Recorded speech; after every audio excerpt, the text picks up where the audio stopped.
So continuing, when we go right here, guys, go more down. It says, I want to thank Dragon Con staff for handling the awkward situation. Well, also thanks to J Debbie L for the photos of them getting kicked out. So here's just in case everyone was feeling bad for them. It says right here, someone wasn't happy that I shared this this true story. OG Art Official is an AI culprit. I shared this a screenshot of myself this weekend, but don't have to show it. Give any explanation to you losers. I will say this, guys. Here's my controversial take on it. Cons accept AI. You cannot really. We could complain. We could try to change the rules in the future. But if they allow it, they're more like. For me personally, they're not welcome. But obviously, they could be there because there's no rule against it. And another uncomfortable truth, guys. The sad truth is too is if it general people do not care if it's AI made or not. Cons, if accept AI, you cannot really complain. They will try to change the rules in the future. He has been selling some stuff. Because look at the other comments, it says he actually been selling like hundreds of dollars on certain prints. But continuing, this was left on the table. It says vendor removed for AI selling AI images, art by humans. All my humans hate AI. Bose, Cope, C, whatever, etc. Rebozo, etc. So again, people were just writing stuff on this table because he was gone. He got kicked out. It is what it is. And again, I know it's still a controversial thing right now because, well, let's just continue. Because here are some more examples of their artwork. Again, it is right now allegedly AI right now. Allegedly. But one thing I will say, guys, what do I always say? What is the best way to put things when you can tell someone's using AI or not? The art style. They're again, an artist can have different art styles, but when they're completely different from each other, that is a big, in my personal opinion, a big saying that okay, they probably are using AI because no artists have that many like that big of difference of art style, like completely different. It is possible, but it's mostly unlikely. So if you look at like the anime, I forgot, is from Demon Slayer. It's not Dragon Slayer because Dragon Hall. Demon Slayer. But like you look for this art piece to this art piece to this art piece and the Superman one, they all look completely different. So that's one of my things where like, okay, this could be possibly AI, but I gotta say alleged, guy, because I don't get sued. Because right here it says when I scroll down, by the way, guys, oh hey, how much were they charging for those art pieces? I saw them making $100 sales, guys. Yes, they were making a lot of money. They were killing it. This kind of proves the general public does not care if it's AI made or not. I'm not a fan of AI, but if the con does not ban it, you either go to that con or you don't go to that con. That's as simple as that right now. Because again, you can't make people just stop going or buying AI if they want to spend their hard-earned money on AI. It is what it is. Like I'm sorry to say like that, but it is what it is. But continuing, the reason why it's kind of a big controversy, it says right here, are they painting AI images? Is that the controversy? They are pretending to have painted AI generated images. Yeah. So I guess they're not disclosing that their art pieces is made of AI or is AI assisted or anything that kind of way. You need to be upfront. Like if you want to sell AI, again, if they allow it, it is what it is, right? But if you want to sell, I think that the ethical thing to do is let people know, hey, this was made by AI. You gotta let them know how the product was made. At the end of the day, that's the ethical thing to do, in my personal opinion. But this is not the first time this artist has been allegedly called out. Well, I don't want to say allegedly. They've been called out at least last year. When you click on here on April 25th, 2024, guys. It's from Jen Jumalon. It says right here, another convention weekend, another AI booth. This massive booth is C2E2, and everything you see is AI art. I gotta say alleged, guys, because I gotta say allegedly. So this artist right here is posting the same art pieces right here. They do have some similarities to each other, so that is like okay. But remember, guys, when you look at these art pieces, AI or images, I'm gonna say images just to be safe. When you look at these images, they look completely different from the other images, like completely different. There's no similarities to each other at all. Like that's really weird in my personal opinion. But the C2E2 have a rule against AI. So according to Jim Malone, it says that going to add rules as C2E2 is that generated AI is not allowed on the show floor. So that either they didn't read the agreement, choose to ignore, or dumb enough to think that nobody would notice. Which honestly, I'm gonna say this, guys. A lot of people are not that like don't push back on this stuff as much. Where like they're not vocal. They're just like, okay, I'm just not gonna buy. I'm gonna move on. I personally believe if it is against the rules, I think you should be more vocal about it and get them out of the convention. It is what it is. If it's a rule, it's a rule. If it's not, then I'll leave it alone and you move on and don't buy anything from them if you don't want to buy anything from them. That's just me, because I feel if a lot of people don't enforce the rules more people are gonna break the rules. For example, I'm not a fan of proxies. I'm not a fan of that. And if I see someone doing a proxy and they know that the proxy is against the rules, I will say something. I'll be like, hey, this person is not the artist. This is a proxy. They need to leave because it's against the rules. I know I'm a stickler or whatever, but hey, man, they're taking a spot of an artist that shouldn't be there. Or, you know, they're taking a spot who the artist wanted to be there, who are local, and they're taking spots away. That's just me. That's another thing. But yeah. But guys, looks like there's more to this story than I expected, because I found this. It says right here, this guy is also at DragCon selling AI images. Like I said, allegedly. Personally saw him making a 500 plus sale. He isn't just scamming, he is thriving while scamming. Truly vile work. Well, what are they talking about? Well, I guess about 3 years ago, they came out with this.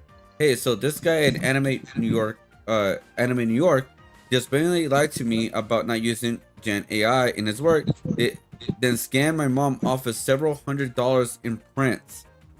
And so this right here was the image right here. I gotta say, guys, it looks completely off. From the main image right here to the background, it just looks completely off. It just looks off. It doesn't really fit. Again, I gotta say allegedly, because I'll explain why I gotta keep saying allegedly. They pretty much asked him questions, because here is what they said. I asked him what his process was like and if he used Gen AI or not. He said he didn't, but I was just looking for AI because it's like an industry witch hunt to ruin people's careers. He told me he used Procreate, the same software as me. Showed me his tablet, he pulled up the layers, which obviously showed that he drew the character, but the background was just a copy paste in an image of that bottom layer.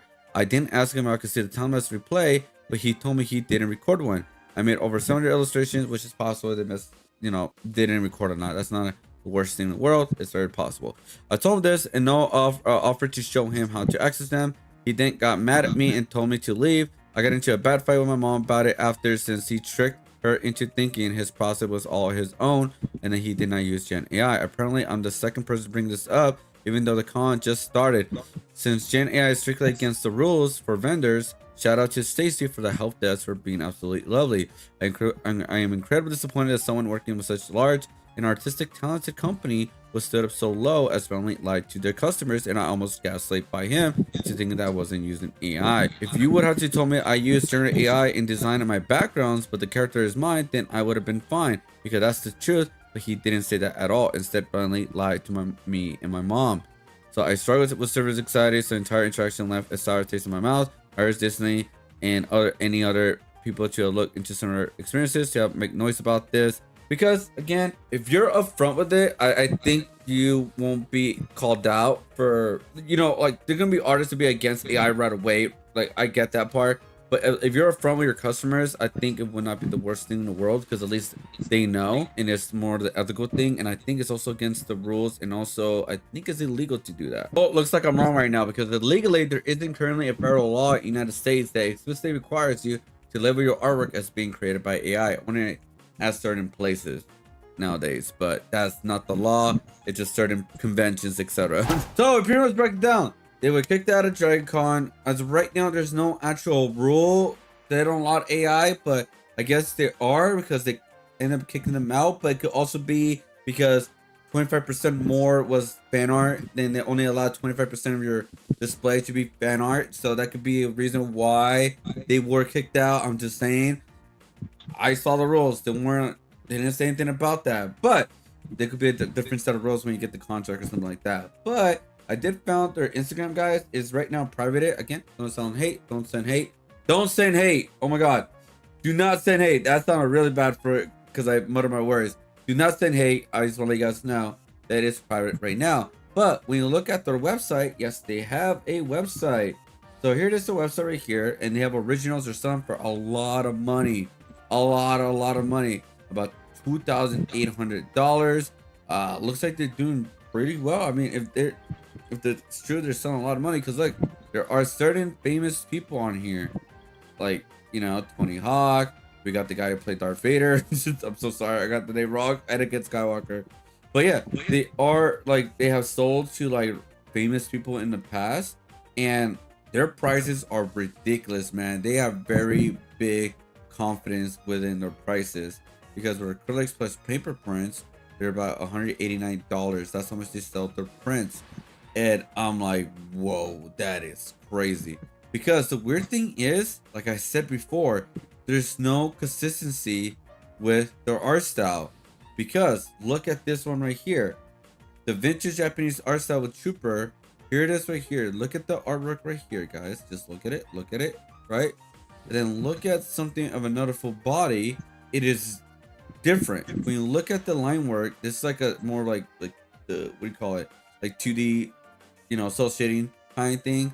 And then this one is blended and is weird. It doesn't look like the Stormtrooper at all. Maybe they're trying a different art style. I don't know. Because again, artists could have a different art style. That is a possibility. But when you look at that, this Stormtrooper, look at this one. It is completely different. Granted, this is Japanese inspired, but guys, look at the background, look at the line work, and look at this. It feels off. It doesn't 100% look the same. I'm just gonna say that in my personal opinion. Guys, let me know what you guys think about this. Should AI be allowed in Artist Alley, guys? Or should be an actual rule of saying there's no AI? And if there is no actual rule of saying no AI allowed, does that technically they should be allowed in the vendor world of Artist Alley? You know what I mean?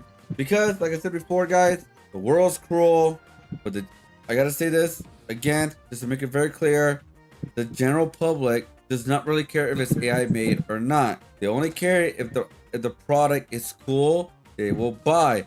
I guess this has proven to as well. They've been selling a lot of product for hundreds of dollars. Now, what do you guys think? Should every con convention to be allowed to make their own rules, or there should be one general rule for all conventions says no AI made?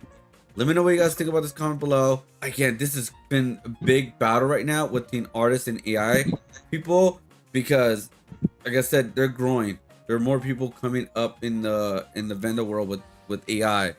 And like I said, if the rule's there, not allowed. If the rule isn't there, they're allowed. I'm simple. I'm a simple person like that. All right. Again, I don't support AI. I don't buy AI.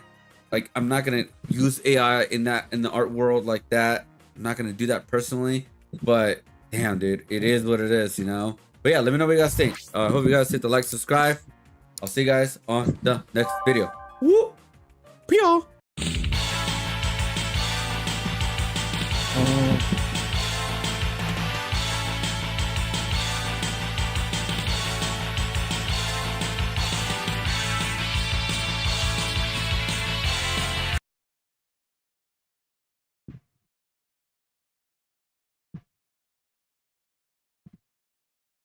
The DragonCon AI situation is a bit more complicated than you might think.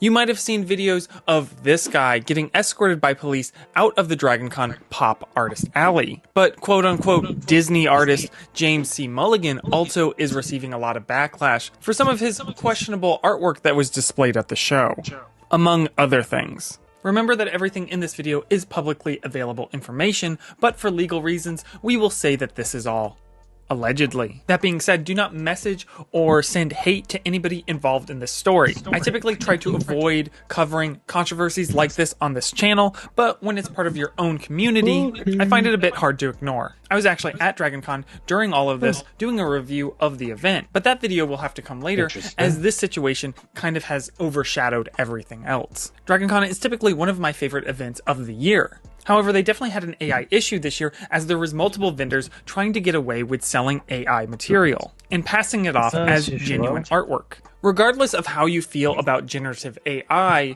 it is simply against the terms and service of a lot of these art events, and for good reason. Collectors and general attendees go to these events thinking that the halls are vetted and that the work is done by professional artists, and this often will give an increased value of the thing you are purchasing. This will become even more important when we talk about James, who didn't end up getting removed from the hall, but we're going to focus on this bozo for the moment. Now for context, DragonCon has 3 different halls where you can buy different types of merchandise. The art show, which caters more to traditional and original art, which is where my booth was at. Then there is the normal exhibitor vendor hall, which is like official merchandise and stuff like that, more of the non-artist area.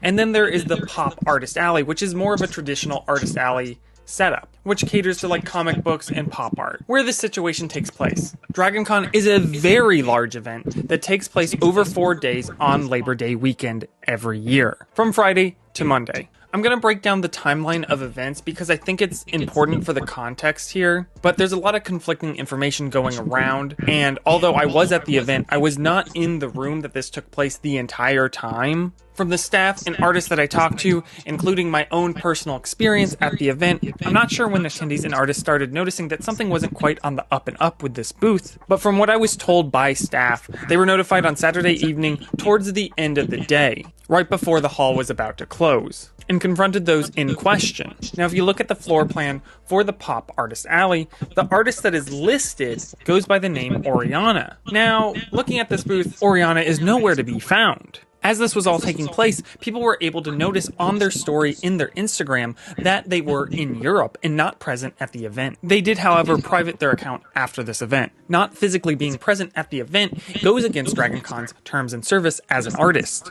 When staff and artists confronted those running the booth about this and questioned them about these very mid-journey looking images, the man running the table said that he was Oriana's boyfriend and that half the work was his, and that's why the styles were different. And when pressed further, he said it was actually a gallery collective, that Oriana's father and mother had also been artists, and that's why every piece had no cohesiveness. And Oriana's Instagram does say that she's a gallery owner. When looking at her website, you can find some of these obvious AI images, alongside actual original work. When artists at the event did a little bit more digging, they were able to find the man running the booth's personal Instagram alongside multiple gallery Instagrams and websites. It appeared that they had been doing this bait and switch for quite a while to avoid controversy, all of which filled with images that, when put through an AI detector, came back in the 90th percentile of likelihood. However, when pressed about their inspiration, they got very defensive and combative with attendees. At the end of the day, people have eyes and could clearly tell that the images at this booth were generated through some type of AI application, which again is against DragonCon's terms of service.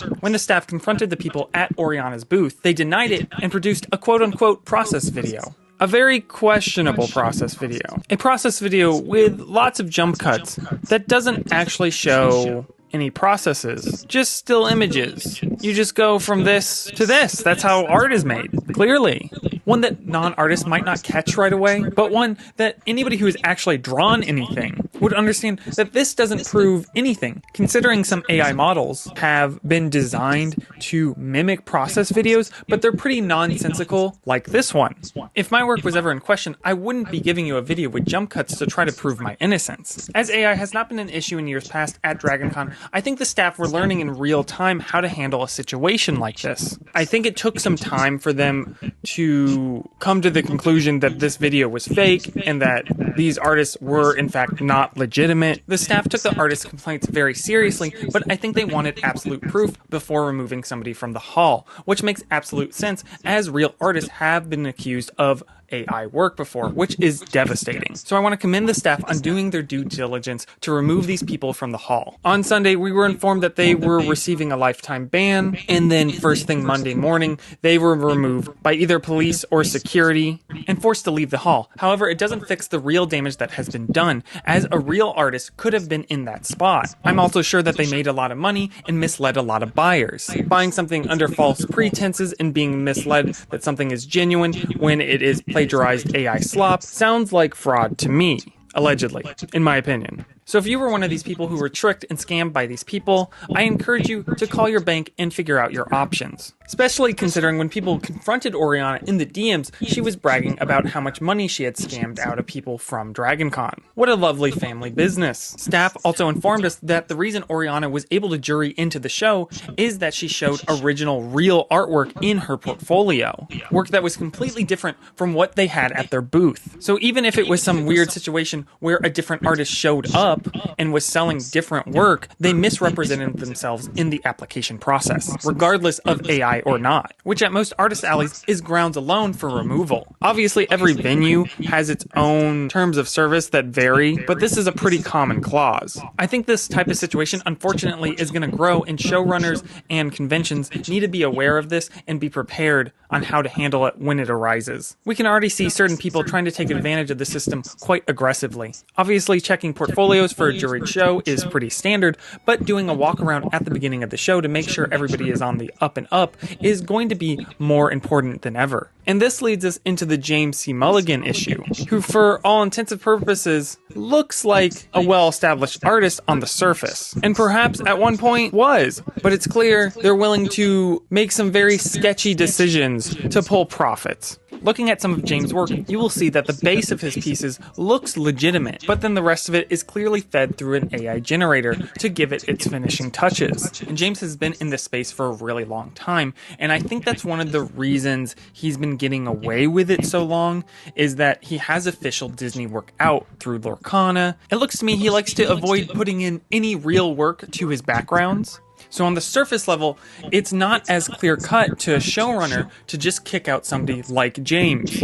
But I would argue that he's even more insidious than, say, Oriana or some of these other AI bros that are just generating something right out of Midjourney. He could also be generating the bones of these pieces and painting over that and then generating again. We really don't know. But looking at his work, there's clearly AI usage, allegedly, in my opinion, for those who have eyes. And it was clear at DragonCon this weekend by anybody who passed their booth that his work is getting more aggressive into the AI usage, or at least it's getting more blatant. He also removed over half of the images on his gallery wall after people in the DragonCon Pop Artist Alley started noticing something didn't feel right. A week before DragonCon, at a different event in New York, Twitter user ToonEmu said, "Hey, so this guy at Anime NYC just blatantly lied to me about not using Gen AI in his work, then scammed my mom off of several $100s in prints." And then we see that on a piece that we know has aspects of generative AI within it. In the comments, Emu said that she questioned James at the event about his AI usage. He ended up pulling out his tablet, and she said that you could see that the character was drawn within Procreate, but that the background was copy-pasted in. The part that clearly has the AI tells, with some of the books melding together unnaturally. Artist RJ Palmer, who was also at the Pop Artist Alley, said, "This guy is at DragonCon selling AI images. Personally saw him making a $500 plus sale. He isn't just scamming, he is thriving while scamming. Truly vile work." And again, this leads back into the misrepresentation and misleading collectors and general attendees on what you're selling. Not only that, hiding behind his Disney credentials. But let's talk about that a bit closer. I have worked for Disney Lorcana. I've done about 14-15 cards now, and I've heard rumors about this guy for quite a while. Just personally, but they were rumors, they were nothing that ever was super public. Obviously his work has always kind of looked a little sus, but Disney worked with him after all. Well, it turns out that that's not the whole story. Phi Green, an employee at Disney Lorcana, said, "I actually work for the company that makes Disney Lorcana. I will be bringing this up with my creative directors. We have a hard policy of no AI art in our games, and they will be able to assess further. However, it's been very common people jump to these conclusions a lot." They later gave an update, and it looks like his work is indeed AI. Thankfully, he hasn't worked with us on many sets after Disney notified us of the issue. Disney also won't work with him anymore either, and I'm sure this possibly will get legal involved. And this is similar to what I heard almost a year ago, that he was blacklisted from any Disney properties, although he claims to be an art director on his Instagram currently. During all this, James sent a private DM to Emu threatening legal action. And then I heard from a number of other artists who had called him out, sent the same copy-paste response to them as well, which is crazy considering we've heard from Disney that these allegations are in fact True, this feels like a weak attempt to get people to remove the post that they made about him. If anybody has grounds for defamation or damages, it is certainly not James. I'd also like to circle back to this image where you clearly see the Disney and Lorcana logo. Now, I'm not on the Disney approval board for promotional materials. However, as a Disney Lorcana artist myself, I send any of the materials and imagery that I use to promote my Disney Lorcana work approved through a pretty stringent process. And they are very strict and very rarely, if ever, allow freelance artists to utilize the Disney or Lorcana logo. I have this sign as an example. It is the art I created for this Alice card, an official Lorcana card. But I was not allowed to use the Lorcana logo. So again, this feels like a large misrepresentation. I would think that an art director would know this. Misusing a company's trademarked logo is intentionally misleading buyers to think that what you're selling is official. And not only is it not official, it's not even fan art, it's AI slop. So again, a lot of scummy misrepresentation going around to try to make a profit off the Disney IP. Now, my contract with Disney strictly prohibits me from selling fan art or utilizing the IP in any other way.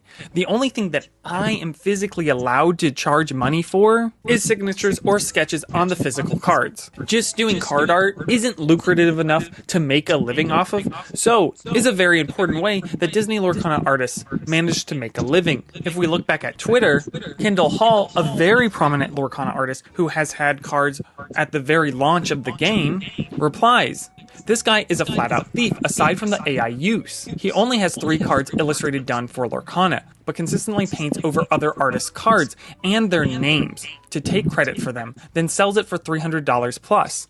And here is an example." Furthermore, Kendall posts this image of Mickey Mouse. Nothing says guilty like flat-out signing your name over other artists' credits. This is a big no-no in the TCG space, and is fraught with, again, misrepresentation and sketchy behavior. However, here you can see that he's clearly taken credit for Audrey Archer's work, and then this card of Mickey Mouse, the actual artist for the Mickey is Raquel Villanueva. Luis Huerta, another prominent Lorcana artist, replied, saying, "This guy has been lying for quite a while. He even drew on one of my cards crediting he was the art director of it, which he wasn't." I've also heard rumors that he did this to one of my cards, personally, but I never saw it, and he definitely was not my art director or an art director at Disney ever, having worked with the majority of them. There is a Disney Lorcana artist Discord, where it looks like the user Prime Optimal seems to be James. Ironically, the profile picture is clearly AI slop, an odd choice for a professional artist. Some of the artists in the Discord noticed this and decided to cross-check it with the Midjourney Discord server, where you can also find the same username and profile picture there. Bad actors like James don't only hurt their own reputation and career, but the artist community as a whole, including the Disney IP and the conventions that they are attending. They're taking up valuable spaces within these convention halls and job opportunities that could go to a much more deserving and talented artist, on top of creating just a bad product. This entire situation is highly disrespectful to your fellow artists. And although I am not a legal expert, I am pretty sure this is illegal depending on the distribution. I encourage showrunners, keep an eye out for these types of scammers and filter out as needed. The reputation and integrity of your event and your products and your games will benefit greatly. Alongside Oriana and her boyfriend slash mother and family slash galleries booth that was kicked out of the show, there was also 2 additional booths within the vendors hall, so not the artist area, that was removed for selling AI image content. I did not see these booths. I don't know exactly what they were selling, but I was informed that there was 2 other booths that were instructed to leave. So although James was able to skate under the radar for the majority of the pop art show at DragonCon, and ultimately did not get kicked out, as I believe the showrunners learned of his tendencies a bit late, I want to applaud them for taking a stand and removing the other AI booths from the event, as I know many of the staff were not artists and didn't necessarily have the eyes to recognize this type of misconduct on their own, and we're learning how to deal with this in real time. So again, I'm very happy to see the actions that DragonCon has taken. It is forever one of my favorite events, and I hope that this video will be a resource for other event organizers to look at and to keep in mind. And just remember that these bad actors do not represent the greater art community. Aside from a couple AI bros muddying up the artist alley, the show went really well. I originally planned on ending this video here, but last minute I received some DMs that had more interesting information on James. It appears he was putting out NFTs based on different Disney characters. I'm sure Disney would be thrilled to know that their characters are being used in this way. Probably not related to the reason he was blacklisted at all. We also know that James is a big fan of AI, which inherently is a plagiarism tool on its own, and also has no problem taking credit for other artists' art, but also I was sent evidence that he just straight up rips off sketches from other artists, including other Lorcana artists like Brianna Garcia. Take a look at the dates. These are just a few examples. There are many more, but without making this an hour-long video, I hope this video will serve as some transparency in case you ever pass by James's booth and need to make a more informed decision on a potential purchase. Or if you're a showrunner and need to make an informed decision on whether or not to let somebody like this into your event. I will be posting my more standard vlog of DragonCon in the coming weeks. If that's something you're interested in, please feel free to like and subscribe to the channel. Other than that, I'll see you in the next one. So I look up at the ceiling fan. Everything feels lighter staring at the ceiling fan. So I look up at the ceiling fan. Everything.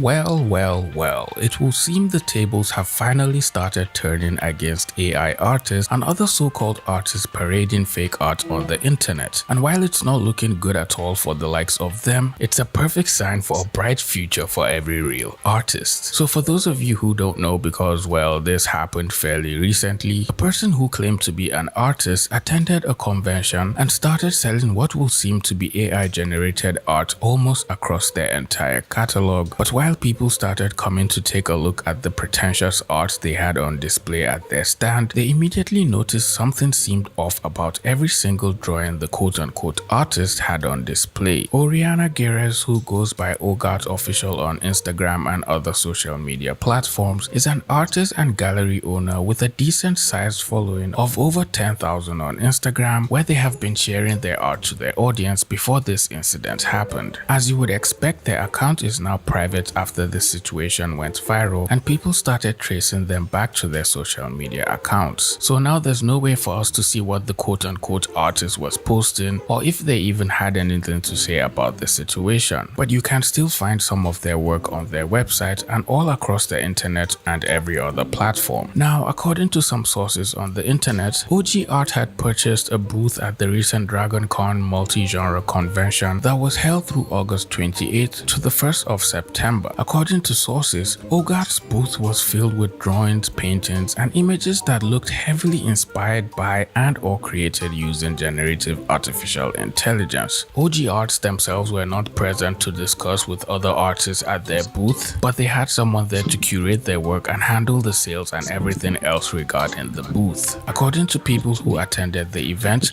the person identified themselves as OG Art's boyfriend and was apparently helping her set up her booth and handling any potential sales they would make from their quote-unquote art. People immediately started raising eyebrows about the whole setup because for some reason it sounded very conspicuous. Now apparently it seems having someone else represent you or stand at your booth is legally accepted at the convention, but I'm not 100% sure on how true that is, so don't quote me on that. There also aren't a lot of videos from people who attended the event talking about the situation, but Dustin Panzino, also known as Inkwell, who's a fellow artist and YouTuber, happened to attend the convention and was there live witnessing all these events happen right in front of him. And the best thing about this is he made an entire video talking about the situation and spreading more awareness about it. DragonCon is typically one of my favorite events of the year. However, they definitely had an AI issue this year as there was multiple vendors trying to get away with selling AI material and passing it off as genuine artwork. Regardless of how you feel about generative AI, it is simply against the terms and service of a lot of these art events. This is the part that genuinely pisses me off. I mean, isn't it obvious that people going to these events are going there because they're either artists or art enthusiasts and are going there to see genuine art and or share art themselves? themselves. It just sounds stupid trying to attend a convention and then fill your whole booth with AI generated art. What even is the point of any of that? And for good reason. Collectors and general attendees go to these events thinking that the halls are vetted and that the work is done by professional artists. And this often will give an increased value of the thing you are purchasing. This will become even more important when we talk about James, who didn't end up getting removed from the hall, but we're going to focus on this bozo for the moment. Now for context, DragonCon has 3 different halls where you can buy different types of merchandise. The art show, which caters more to traditional and original art, which is where my booth was at. Then there is the normal exhibitor vendor hall, which is like official merchandise and stuff like that, more of the non-artist area. I've always wondered, can you get in trouble for selling merchandise or fan art of popular characters you don't own rights to? Or does it all just fall under fan art and is legal? Please let me know in the comments because I've always wondered about this.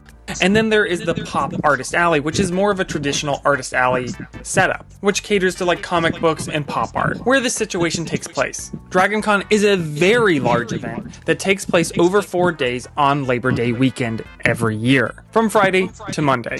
I'm going to break down the timeline of events because I think it's important for the context here, but there's a lot of conflicting information going around, and although I was at the event, I was not in the room that this took place the entire time. From the staff and artists that I talked to, including my own personal experience at the event, I'm not sure when attendees and artists started noticing that something wasn't quite on the up and up with this booth, but from what I was told by staff, they were notified on Saturday evening towards the end of the day, right before the hall was about to close. Wow, it really took that long. So that means the person could have possibly made some sales already and even got away with it before people started to realize what was going on. Or maybe people had already started to notice but weren't exactly sure their art was AI, which is why they most likely held off reporting them just so they could get more evidence and make sure that all the accusations were backed up. And confronted those in question. Now, if you look at the floor plan for the Pop Artist Alley, the artist that is listed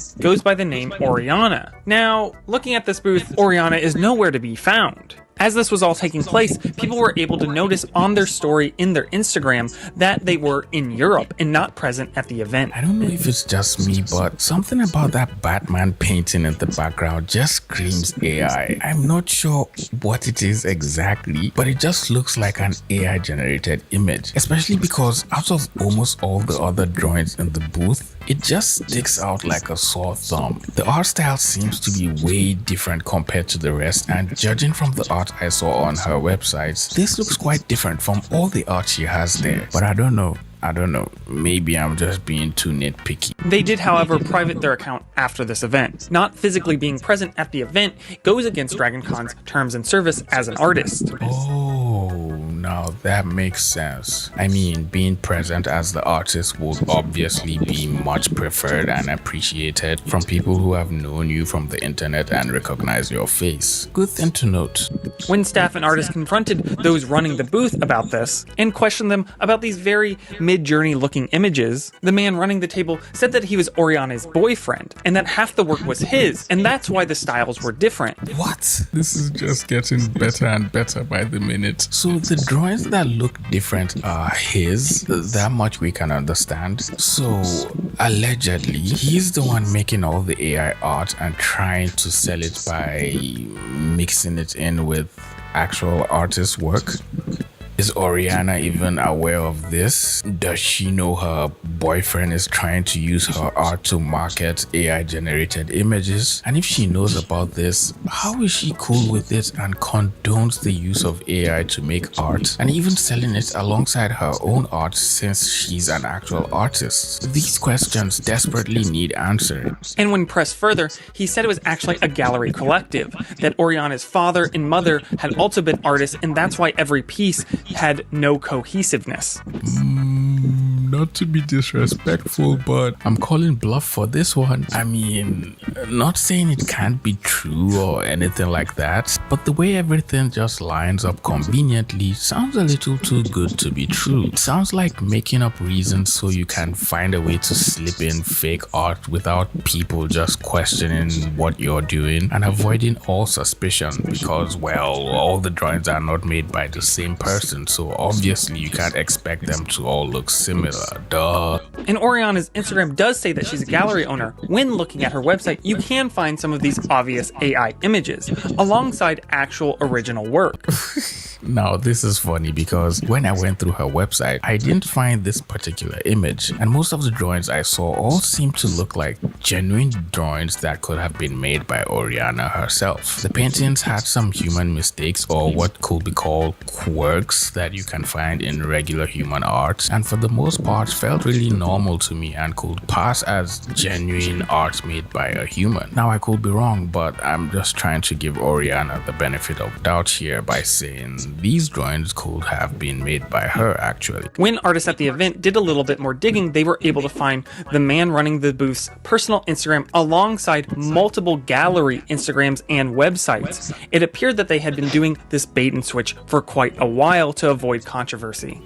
Wow, that is so shady. I can only imagine how many people they must have deceived into thinking this was their own actual art, and the other drawings and paintings were made by either her parents or her boyfriend, and they were just selling everything off as prints. I'm still so confused how an actual artist really agreed to partake in this. This is just a blatant scam every way you want to look at it. They're just swindling people and taking their money, and then switching to a new account and gallery and repeating the entire process all over again, so people won't even be able to track them down when they realize they have been duped from what looks to be just mindless con artists. This is so unfortunate. All of which filled with images that, when put through an AI detector, came back in the 90th percentile of likelihood. However, when pressed about their inspiration, they got very defensive and combative with attendees. At the end of the day, people have eyes and could clearly tell that the images at this booth were generated through some type of AI application, which again is against DragonCon's terms of service. It's actually really sad that conventions like DragonCon, Comic-Con, and other conventions now have to explicitly state that the use of AI-generated images are not allowed at their events, and artists making AI art will not be condoned at all. I mean, shouldn't it be obvious in the first place? It's just sad that this is what artists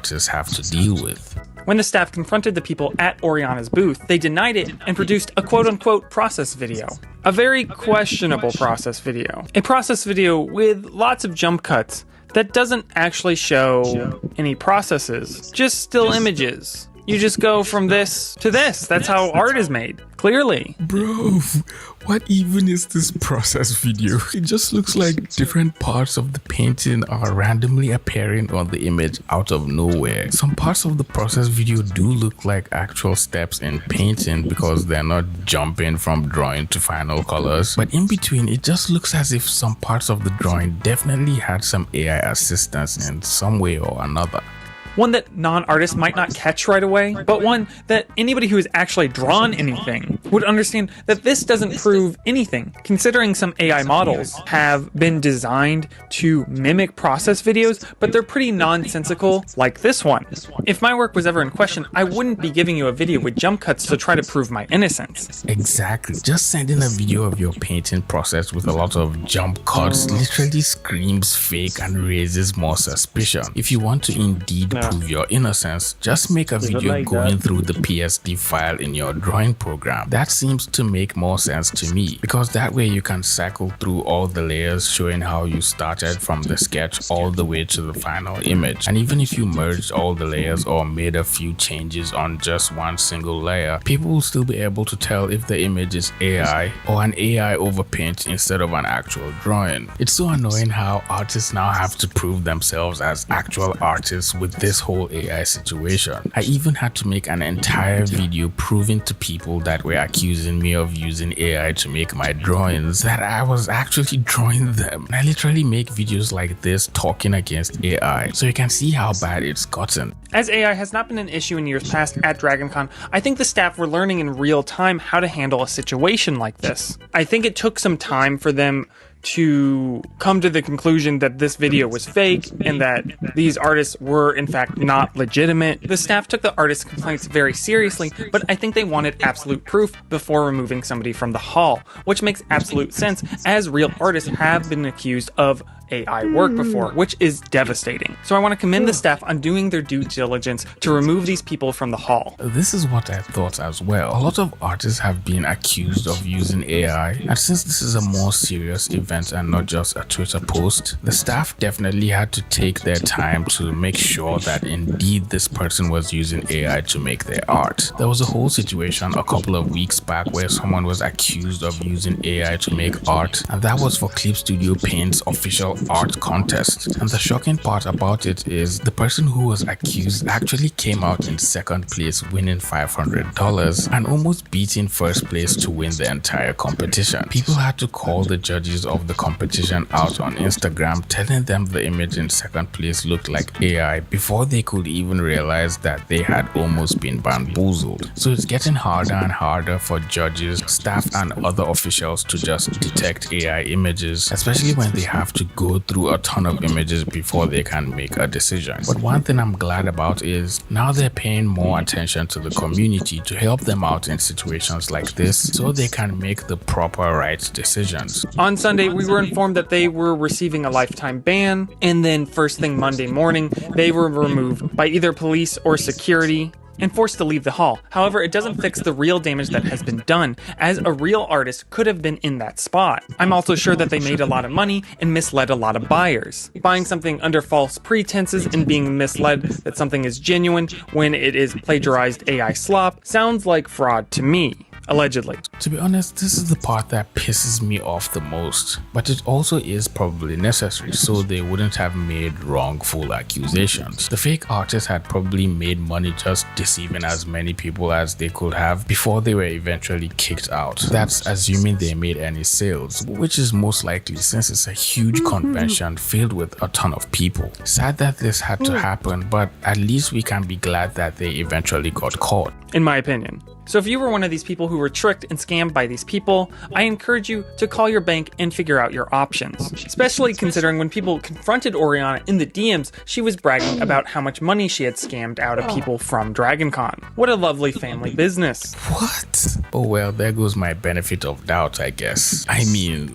the fact that she can say this to people calling her out means she was in on the scam in the first place and is clearly fully aware of the entire situation and was probably assisting her boyfriend in some way or another. This also raises some more questions about Oriana and the other drawings on her website, because now that it's clearly obvious that she's in cahoots with the AI artist, how can we be sure she actually made any of those drawings herself? I guess we can only assume and make speculations based off of our assumptions at this point. Staff also informed us that the reason Oriana was able to jury into the show is that she showed original real artwork in her portfolio. Work that was completely different from what they had at their booth. So even if it was some weird situation where a different artist showed up and was selling different work, they misrepresented themselves in the application process, regardless of AI or not. This is so silly. I mean, why not just bring the actual art that she has on her website since she's so certain that it's real art? It doesn't make any sense. I mean, the drawings look decent, the art style is mostly unique, and I'm sure she'll find people that appreciate that kind of art. What's the point of using that to get the booth and then filling up the booth with AI art and not even showing up to the convention entirely? I just don't get it. Which at most artist alleys is grounds alone for removal. Obviously every venue has its own terms of service that vary, but this is a pretty common clause. I think this type of situation unfortunately is going to grow, and showrunners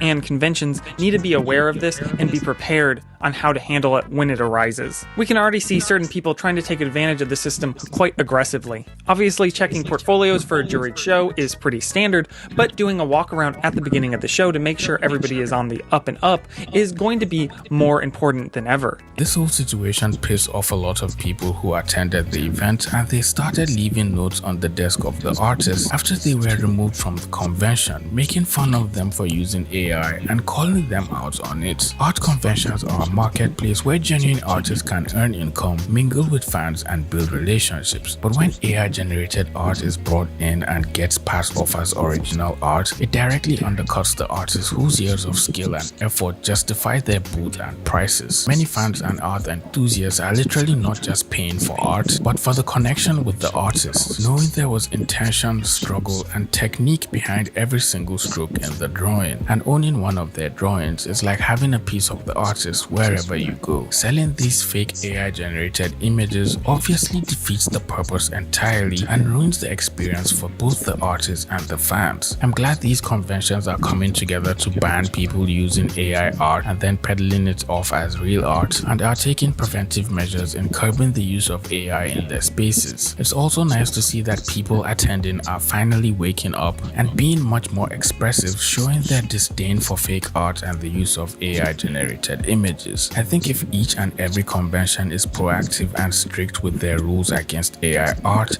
it will be easier for people attending to know that the art they're buying is authentic, and artists will know that their efforts are equally valued. Inkwell's video is really good, and we can't thank him enough for bringing much needed awareness to this situation. He goes on to talk about a major artist who was also at the same convention and was caught selling AI art and even scamming a number of people. So make sure you go watch the rest of his video and subscribe to his channel while you're at it. Well, it looks like you made it to the end of this video. If you enjoyed this video, please leave it a like, share the video with a friend, and subscribe to the channel if you are new here. With all that being said, I'll see all you pretty penguins in the next video. Bye.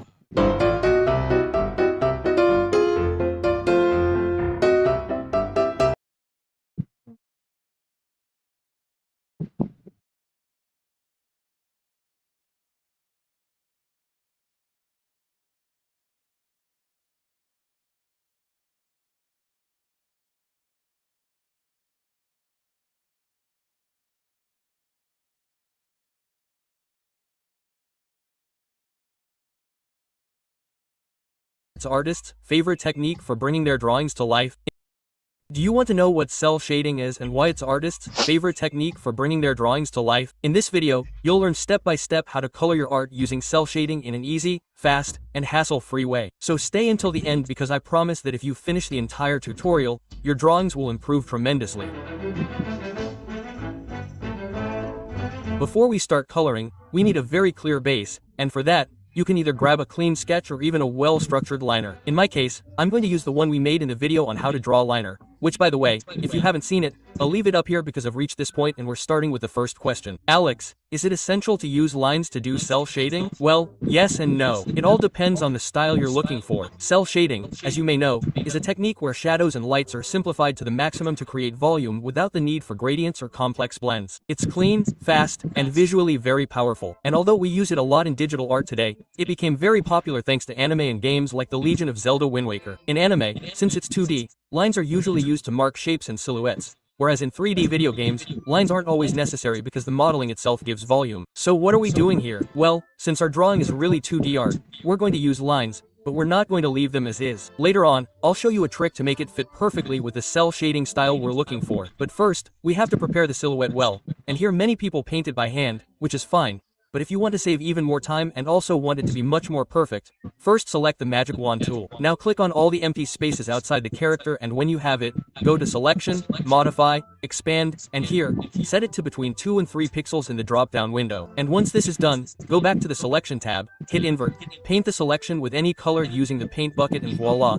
The silhouette is perfectly outlined. This will save you a lot of time in the next color layers, and on top of that, the silhouette will be much cleaner than if we did it by hand. But now we are going to do a key part so that everything that comes after will come out without complications. To do this, I want you to create a new layer. Right-click it and go to Create Clipping Mask. I'm going to start with the hair, and I'm going to select this same base color here. But here is something important. Don't obsess about the color you are going to use at this stage. For now, you can use any tone you want, even if it doesn't make any sense. Now, the important thing is to separate everything well into areas such as hair, clothing, or skin, or whatever, independently. And continuing with the colors, now that we have the hair done, we are going to do the following. We will name this layer with the corresponding word. We will create a new one and move on to the body. Another one for the clothes, and so on with the eyes, swords, and any extra details. And once we have done this, now it's time to do the most important thing of all, and also perhaps the most feared. We are going to give our drawing the final color. But this is also where many people get stuck. But why? Well, because choosing the right colors for an illustration is often not as easy as it seems. But don't worry, because I'm going to give you some essential tricks so that you can do it from now on without any problems, and I think they will save your life. But before we dive into these tricks, I want to recommend something that I think can make all the difference. And that is, to really learn how to use color, contrasts, and tones in a professional way, I recommend that you join Skillshare, the largest online learning platform in existence, with more than 30,000 classes focused on creativity, illustration, and, yes, of course, also color and lighting. In fact, if you're looking to improve your color skills, I recommend checking out Marco Bucci's class called Color Survival Guide. It's divided into short, practical lessons and is very interesting, especially for those of you looking to quickly improve your coloring skills. In fact, these are some of the practices and drawings that I've been doing during this course, and the truth is that it's been working wonders for me. But best of all, if you're interested, I have great news for you. The first 500 people who use the link in the description of this video or scan the QR code will get a completely free month on the Skillshare platform. So don't miss out on the opportunity, because I assure you that this will help you a lot to complement the knowledge you're going to learn in this video. Thank you very much, Skillshare, for supporting the channel once again, and now, let's move on to those colors. Choosing the right colors for your drawing can make a huge difference, but don't worry, I'm not going to give you a long story about color theory or confusing diagrams. I do want to emphasize these two things. First of all, don't use colors that are either here or there. Instead, try to use intermediate and balanced colors. This will prevent your drawing from looking like a beginner's drawing. Also, as an extra tip, only use saturated colors in specific and important areas, or if your style is more cartoonish or simplified. Now let's talk about how to combine your colors well, because this is what can really make the difference between a more or less average artist and a truly professional artist. First of all, one option is to use complementary colors like green and blue, as these work great for achieving harmony and visual coherence. But if you want something a little more striking, try opposing colors like red and blue, as these will give much more contrast and strength. In my case, I'm going to use complementary colors such as green for the clothes and hair and blue for the background to maintain harmony. But then, to gain contrast and strength, I'm going to use much warmer tones for the skin and final details. And as an extra tip, warm colors such as red, yellow, or orange stand out much more, but they also tire much more quickly. So if the drawing allows it, use them in the important parts and save the cold tones for the more secondary areas. This is called color psychology, and it's an extensive topic. So if you want me to upload a whole video talking about color, leave me a like, subscribe to the channel by activating the bell, and leave me a comment with the word color, and if I see a lot of support, I promise to upload it immediately. The base color of my drawing would look like this. And with everything ready, we can move on to the next step. But wait, because first I want to give you a great tip that I think will save you more than once. You already have all your colors in place, but your drawing looks loose and messy. Well, instead of trying out 1,000 color combinations, try this instead. First, create a new layer. Now, right-click, and then select Clipping Mask. Once you've done that, adjust the opacity as you see fit, and finally, go to the paint bucket, select the color you want to predominate throughout the scene, and voila! Your drawings will look much more unified and professional, but without losing the base color you already had. And that's it. That's it. I hope you enjoyed the video. See you in the next one. Just kidding. Now comes the most important and interesting part of the whole video, the shadows. How are we going to make the shadows in gray and in layers, with loose but also orderly brush strokes? And what colors are we going to use? Warm, cold, dark, or faded? Don't worry, because we're going to do something much simpler. First, group all your color folders into a single folder. On top, create a new layer. Set it to multiply mode, and activate the clipping mask so that it doesn't go beyond the base colors. So far, so easy and clear, right? Now open your color map and choose a neutral tone. Not too warm or too cold, something like that. Ready? Perfect. Now the fun part begins. Here we're only going to use hard brushes, with no texture and no soft edges. And here, remember what we did in the landscape video. Mark with an arrow where the light would come from and start placing all the shadows on the opposite side. And a quick tip, if you see that it's too dark, don't worry, because once you've done all the shadows, you can adjust the intensity by lowering the layer's opacity. And since we're doing cell shading, gradients are forbidden, or at least not for now. This not only simplifies the process, but also trains your synthesis skills. Here, less is more, and the fewer spots you need to create your shadow, the better. But what if you really don't know where to place the shadows? Well, you can do this once a week. Find an image like a light, draw the basic lines on top, and then copy all the lights and shadows in black and white. This will train your eye and your understanding of the whole volume. Okay, but if you already know how to do it, but you find that the drawing takes you too long, then first create a small, dirty version of the drawing, with no details and only spots, and then use that as a guide to shade it in a big way. This saves you time and forces you to simplify from the beginning. And now, as you apply all the shadows, I want you to remember this. The most important areas of the drawing should be better illuminated, while the secondary areas should be much more in shadow. This will direct the viewer's eye much better and will also improve your composition much more. And now that we have the basic shadows, it's time to do what really transforms a drawing, the light. Because if shadow defines volume, light is what gives soul to the entire drawing. And it's funny because we always talk about how to shade, how to darken them, how to place them, but we never talk about light, when for me this is the most important thing. So to do that we are going to create a new layer without any type of effect called light. And here comes one of the most serious mistakes that I constantly see. Do you remember the shadows that we did before? Most people would have used black for shading, but instead of using black I used this color here. Well, with light it's exactly the same, no pure white. Black is strictly forbidden for shadows and white for lights. But why? Well, because black and white are not a color, and what that does is kill all the tones in your illustration. A typical beginner's mistake is to take the base color and simply move it up in the color picker, and the same for the shadows but down, which makes the drawing look correct but very boring.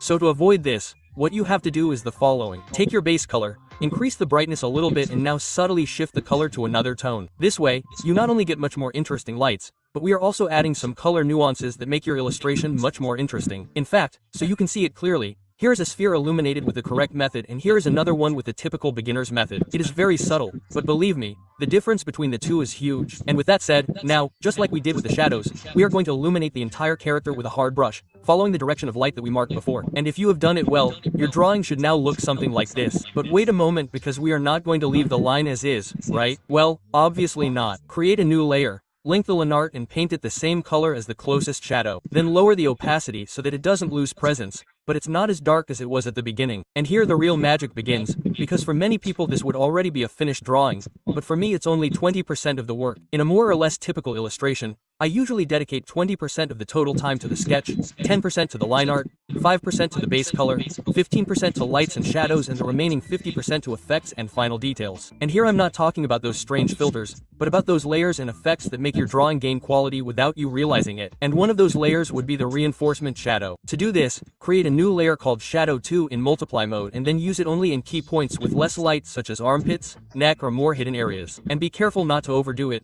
Remember, less is more. In fact, at this point I even decided to remove them from some areas so that they wouldn't get too saturated.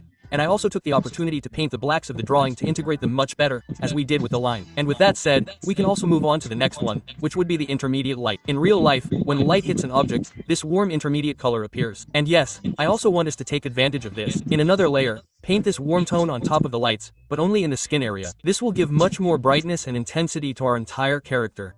And while we do these last details, I recommend that you occasionally put the drawing in black and white to check a little if the tones are working well regardless of the color.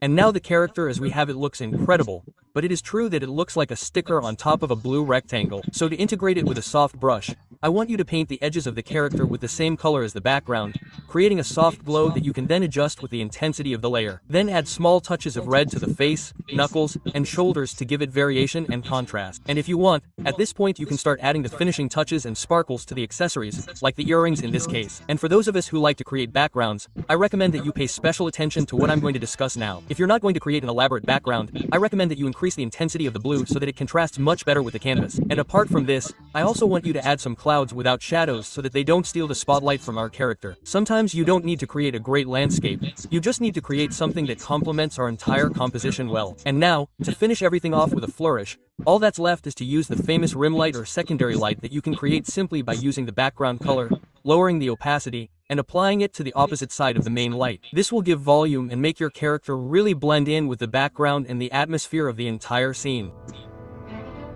With all this applied, you will have a very powerful finish, and the best of all is that you will do it much faster and with a much clearer method. Here I leave you the basic structure of our layers in case you want to take a screenshot and use it in your own drawings. And if you want me to correct your drawings or you want me to help you improve much faster, remember that I leave you the link to my private mentoring sessions in the pinned comment so that I can be your private teacher and teach you everything that has led me to draw the way I do today. In fact, there are already many people who have tried them, and I must say that the difference in their drawings has been spectacular. So book your class now because places are limited, and if you have any questions, do not hesitate to open me in DM on Instagram or Discord. There I will be able to talk to you and also answer any questions you have about this. Thank you very much as always to everyone, and especially to the members of the channel for making this project possible. And as I always say, smash the like and subscription button to support this small drawing channel. And while you wait for new content on the channel, I recommend that you check out this other video where I tell you how to make a better lineup. I think it will help you a lot and complements perfectly everything you have learned today. See you in the next video.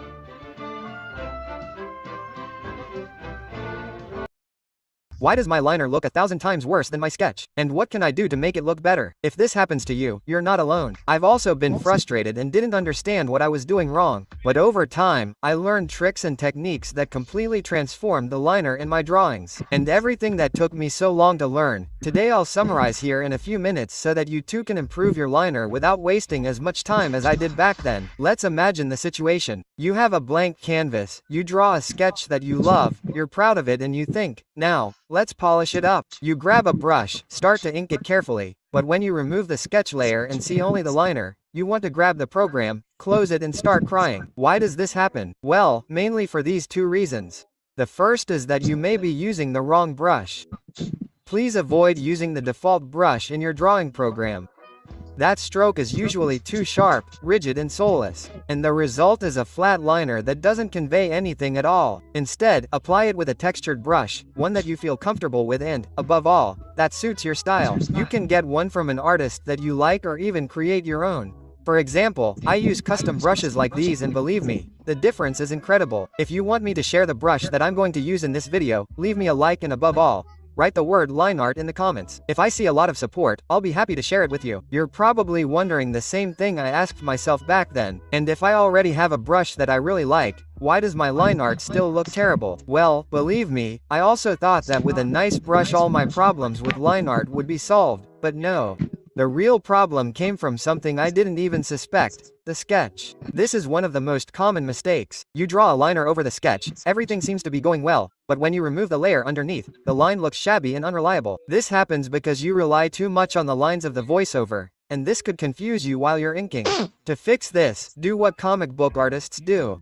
Lower the opacity of the sketch layer to the minimum and make it a light blue. This will contrast better with the black of the line art and force you to decide your lines and not follow them as if the voiceover were definitive. But be warned, because as I mentioned before, sometimes the problem doesn't come from the line art, but from the sketch itself. And with this I want you to remember the phrase that the voiceover is the result of many decisions. Think of each line as if it were a proposal to build something bigger. In a voiceover, it looks good because you know that at least one of those 5 lines is going to be the right one. The problem comes when we get to the liner, because it is now that we have to decide which of those 5 lines to stick with. Maybe we choose this one or that one. And although a poorly chosen line will not change the entire drawing, the accumulation of bad decisions can make your line art worse. And this is where the typical phrase that many of you have heard about my liner being the freshness of the sketch comes from. My advice is to clean up your sketch more before inking it. If you do it cleaner, with fewer and more simplified lines, the liner will be much more fluid and easier to execute. Remember, the more lines you have in the sketch, the more likely you are to make mistakes when inking. And to avoid this, what I do is the following. I start with a very basic and dirty sketch. Then I do another one that is cleaner and more organized. And finally I do a final sketch where I try to use few strokes and a line thickness similar to the final finish. It may seem like this will slow you down a lot, but I assure you that when you get to the line art you will have saved a lot of time. Oh, well, and the best part is that you'll keep the same dynamism as in the sketch when you do line art. Okay, fine. Now you have the basics down. You know which brush to use, how to clean up the sketch, but now comes the important part. How can you make your lines not only work, but look like your favorite artists? Well, here's another quote I want you to remember. Liner art isn't about going over a drawing, it's about improving it. So let's improve our lines. First rule, don't use a brush with varying thickness. Avoid these flat, rigid lines and instead play around with the thicknesses to create a really interesting line. Now, when should you use thin lines and when thick lines? Well, here's one of the most useful tricks. Use light and shadow to help you. Imagine that in this drawing the light is coming from here. This means that the areas above will be more illuminated, while the areas below will be in shadow. And why am I telling you all this? Well, because this same logic applies to lines. In light areas, use thinner lines, in shadow areas, thicker lines. The best thing is that this works in both simple and more complex drawings. Notice that in this shaded area I used thick lines, while in the more illuminated areas the lines are much thinner and more delicate, and it doesn't end there. You can also use the thickness of the lines to separate elements and also to indicate much more depth. The closer the object is to the viewer, the thicker its line should be, and as we move away, it will become thinner and thinner. But let's remember that in art and drawing, not everything has to be exactly the same as in reality. We are artists and as such, we can play with these rules to our advantage. So here is one of the most powerful visual tricks you can use. The sticker effect. What does it consist of? Well, it's very simple. The idea here is to play with the thickness of the line to highlight the important element. And to do this, you have to draw the outer contours with thicker lines and use thin, subtle lines for the inner details. The goal of this is to make the silhouette really defined and tidy, like they do in stickers. But why does it work so well? Well, because in a drawing, especially in a cartoon style, what matters most is the clarity of the silhouette. It's not just about making it look good, but also about being immediately distinguishable. And we can easily achieve this with this technique. And before I forget, I'd like to remind you that if you have any questions about liner, color, or anatomy, I'm always here on YouTube on Thursdays and Sundays at 9 live. So don't be shy and come over here to say hi. And now, once you've got all this figured out, let's move on to the most important thing, the energy of the lineup. Because even if you have the best brush, a good sketch, or master the thicknesses, if your line doesn't transmit energy, your drawing won't work. The way you ink says a lot about your level as an artist. That's why what I'm going to tell you now is key if you really want to improve your line art. First of all, there are 3 lines that you absolutely must avoid. Number 1, the hairy line, which are short and repetitive strokes. They usually appear due to insecurity when drawing and are very typical in artists who are just starting to draw or who are still beginners. Number 2, the shaky line. This is more fluid than the previous one, but it still feels erratic, and this usually appears when you are a perfectionist or you draw the line too slowly. And the last one, the chaotic line, typical of the sketch, full of energy, but without direction or control. I'm not saying that it's bad to use this for the sketch, but if you don't clean it up later, it will end up too dirty. And now that you know what you shouldn't do, how can you get a much more confident and energetic line? Well, keep the following in mind. Speed. Forget about short and slow lines and instead make long and fast strokes. And don't worry if they don't end up with exactly the same shape as in the sketch. The important thing here is that they come out natural and dynamic. And also avoid doing these exercises that, in my opinion, are super boring. Try to simply draw and you'll see that with practice, this will eventually become automatic. Body movement. Don't draw only with your wrist as if you were a robot. Use your entire arm and think that the movement of your strokes comes from your elbow and not your hand. And if you're like me and come from traditional drawing, you're probably used to constantly rotating the canvas. Well, don't worry, because you can do it digitally too. Just use the R key in many programs to rotate the canvas and adjust it to your liking. Avoid excessive perfectionism. Don't go over everything looking for perfection in every pixel and, above all, don't go over the line 1,001 times. If you're not satisfied, erase it and do it again. The more times you touch up the line, the more it will lose quality and naturalness. The best lines are those that flow and are done in a single stroke, with rhythm and determination. And believe me, this will be noticeable throughout the drawing. And now we come to the most important part of the video, because I'm going to reveal the secret that all the artists you admire use. When I started studying my favorite artists, I realized something crucial. They all used the same resource to give that spectacular touch to their line art. Do you know what it is? Hatching. What are hatchings? Well, they are those fine, detailed lines that add volume and depth without the need for color. Some artists use them subtly and others use them everywhere. In fact, this is where, depending on how you do them, you will develop your own drawing style. Now, to get the hatchings perfect, you need precision, and that's where something key comes in. A good graphics tablet. To achieve this more easily and accurately, I recommend that you use the Huion tablet, the Canvas 13 Gen 3, a tablet that I think is ideal if you are starting with digital drawing or if you have been using it for a while and are looking for an option that is more compact but with more professional performance. The first thing I want to highlight is Yeah, just don't have the money for that now. I don't have the money for that. Understand? You're recommending it, but the money for that gonna be very steep.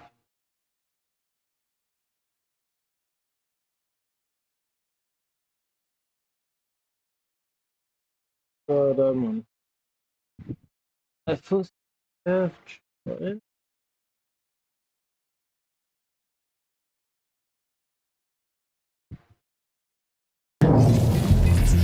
Establishing connection. Core Ripper active. Hyperunit is mission go. Give them hell, Hyper.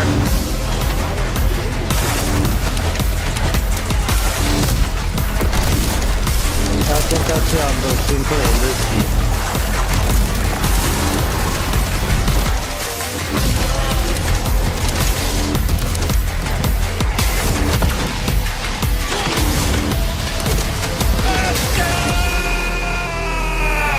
All Alright legends, welcome to Metal Eden, a new hyper-stylish, adrenaline-charged sci-fi single-player FPS that blends the likes of Doom, Titanfall, Ghost Runner, Cyberpunk, and Metroid vibes into a tight, refreshing package with an art style and soundtrack that I can really get behind. I played the demo for this one earlier last month, and I love these kind of games when we get them, we just rarely get them. So when the devs reached out to offer me an early review copy, I jumped at the opportunity. They were also kind enough to sponsor today's video, so big thanks to PlayOn for allowing me to get some early hands-on, but if you want to learn more about the game for yourself, you can check out the link in the description below. The game is out now on Steam, Xbox Series X and S, and PS5. Developed by Rycon Games and formed in 2014 by ex-CD Projekt Red and Techland devs. You might know them from the game Ruiner, I hardly know her, but this is their first attempt at an FPS game, and in a year that's been bone dry for the genre, I think they've pulled off something really impressive here that hits well above its weight for an indie studio. Don't just take my word for it though, reviewers and players alike are calling it one of the few truly fresh shooters this year, with its tight gunplay, slick movement, and stylish visuals. A ride that's perhaps over too soon though. I beat the game on hard difficulty in about 6 hours, only dying a handful of times thanks to my immense gaming prowess.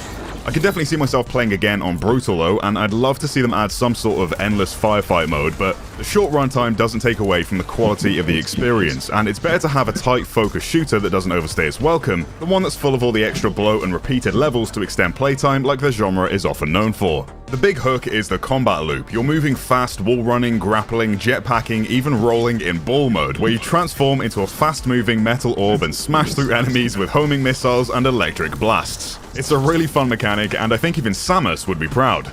On top of that, there's the core ripping system where you literally tear the core from your enemy once its armor is down. You can then consume the core to superpower your punch, or yeet it at your enemies like an explosive grenade.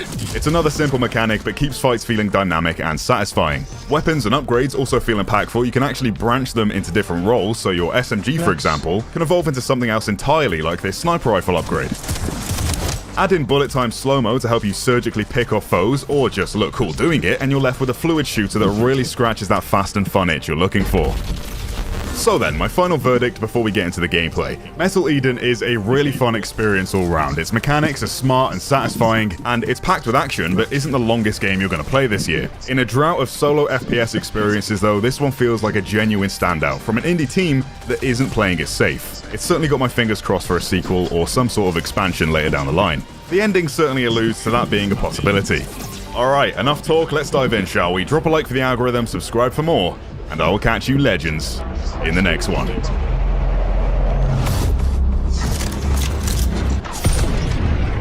Man, they threw straight into the game, don't they?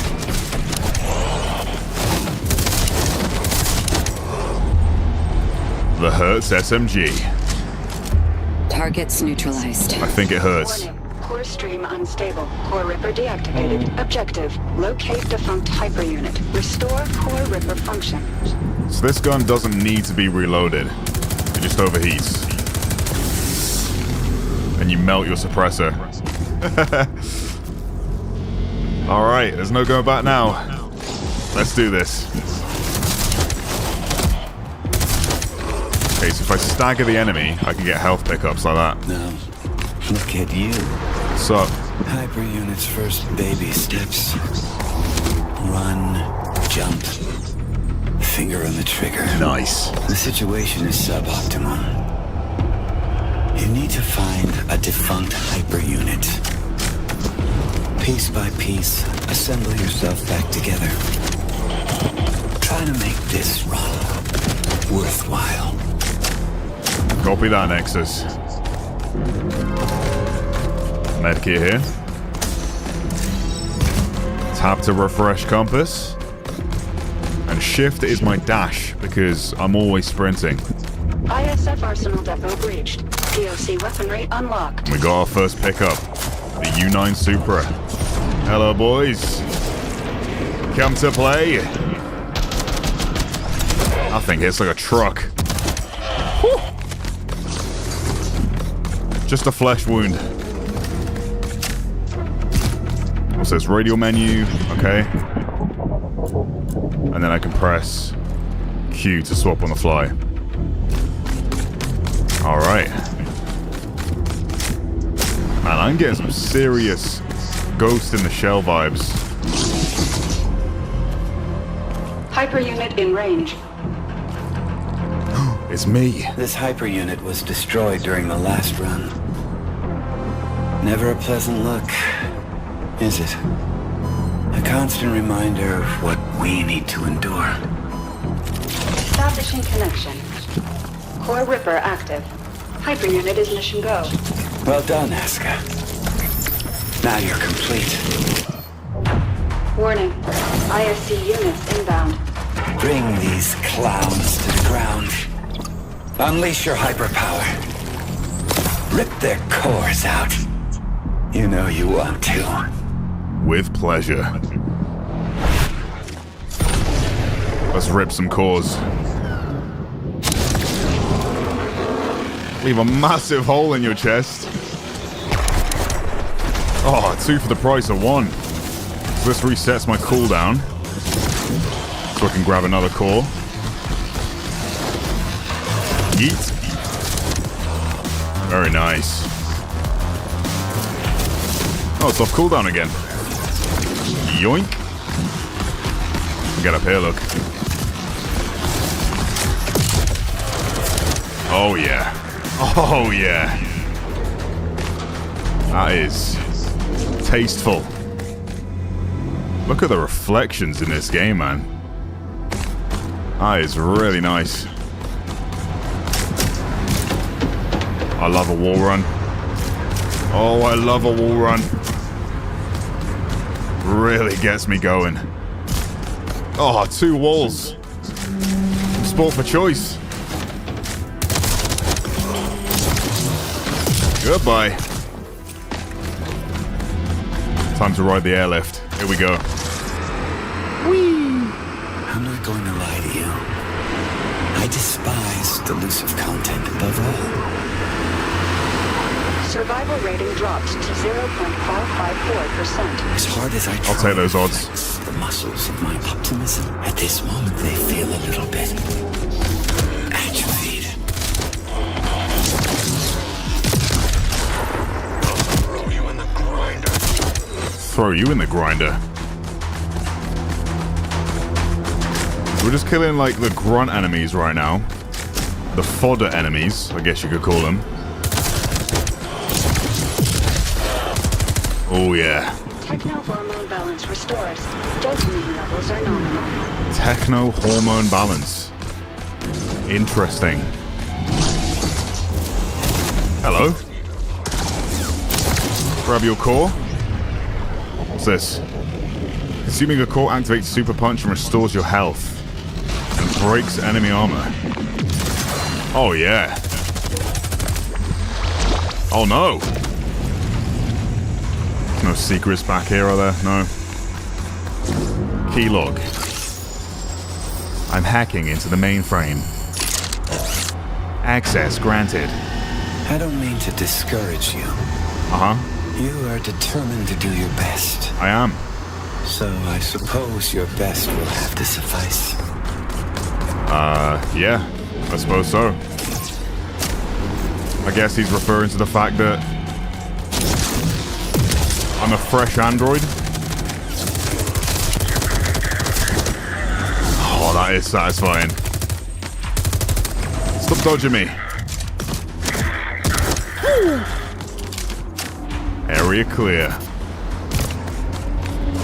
Activate the airlift. Beautiful. That's what I love about these games. You know that there's always going to be a power creep and that you're starting at your weakest. I've been doing it for so long. Sometimes it almost feels like I'm in a dream. A dream I can't wake up from. What is bro talking about? Oh. Hey guys. Come here often. Okay. I just got clapped. Instantly dead there. Rip your core out, throw it at your mate. What the hell? Dash was insane. Oh, core recharge. Don't mind if I do. Yeet. supposed to shoot like the yellow bags off his back. Final wave incoming. I'm assuming yes.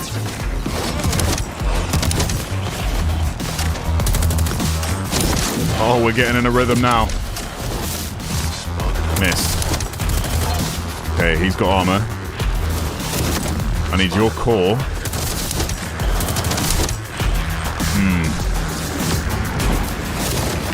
This is off cooldown. Yoink. Super punch. Love that. Oh. Target's down. That is just eye candy.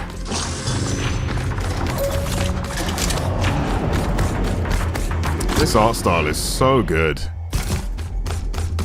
It's also nice to play a UE5 game that isn't trying to be hyper-realistic.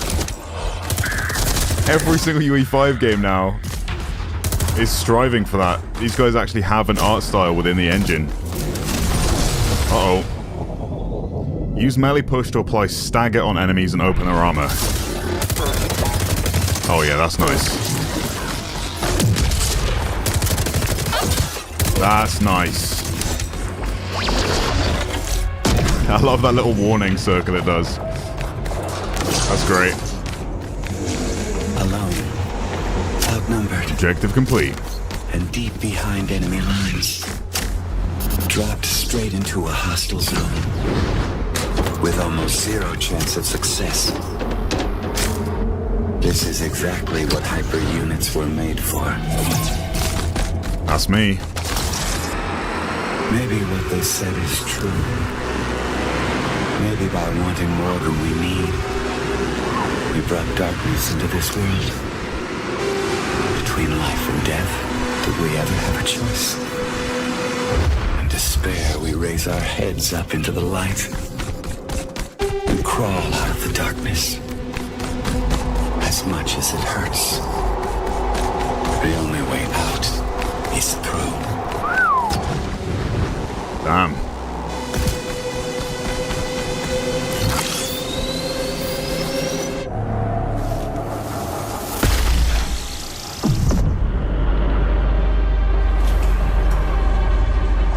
That is so cool. The city's alive. Even when nobody else is. Surface elevator to Vulcan is open. Now we just need to get there. The hell was that? Is that a cyber whale? Yes. Yes, it is. Okay. ISP unit inbound. Am I fighting that thing? Send the drones after me. Who can I throw this at? Who wants it? You! Go for the balls on his back. I still don't know if that's a weak spot or not, it just feels like it. Yeah, I popped him and he died. Oh, I've just fallen off the map. Nice.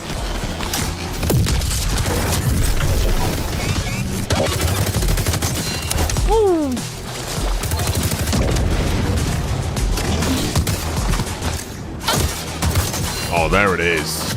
Excuse me. You're not dead yet. There we go. Final wave. Yeah. I remember from the demo, if you fall off the map, I think you just lose like 10 HP. You don't actually die. I don't know if that changes on brutal mode. Supercharge this punch. In your face. See ya. Oh god, I stood in the blast zone. Jeez. Gotta watch my footing. Target's down. My armor back. Nice. Man, these cutscenes are really high quality. Hello. You seem friendly. Oh, he's killed me. He's killed me. The pain is over. Oh, damn. For now. Good run, Hyper. Thanks. Now let's get you back.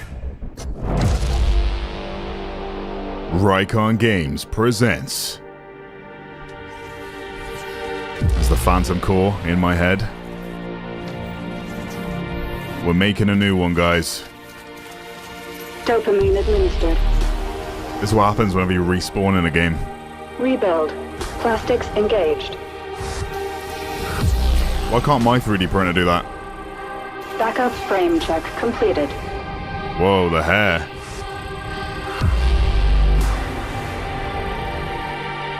Gyroplastics administered.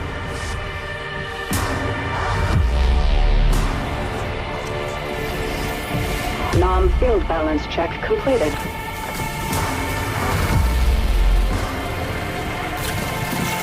Where's my super suit? Here we go. Time for the suit up sequence. Yeah. Got them Tony Stark robot arms.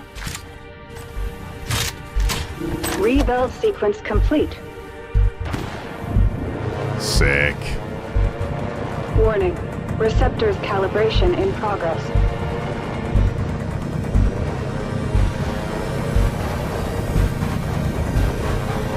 Calibration complete. Hyper unit ready for briefing. Such a tiny thing.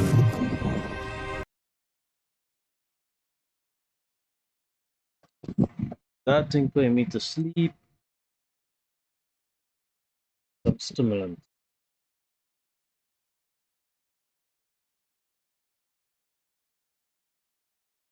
His sister was the recognized school beauty, admired as a genius by everyone.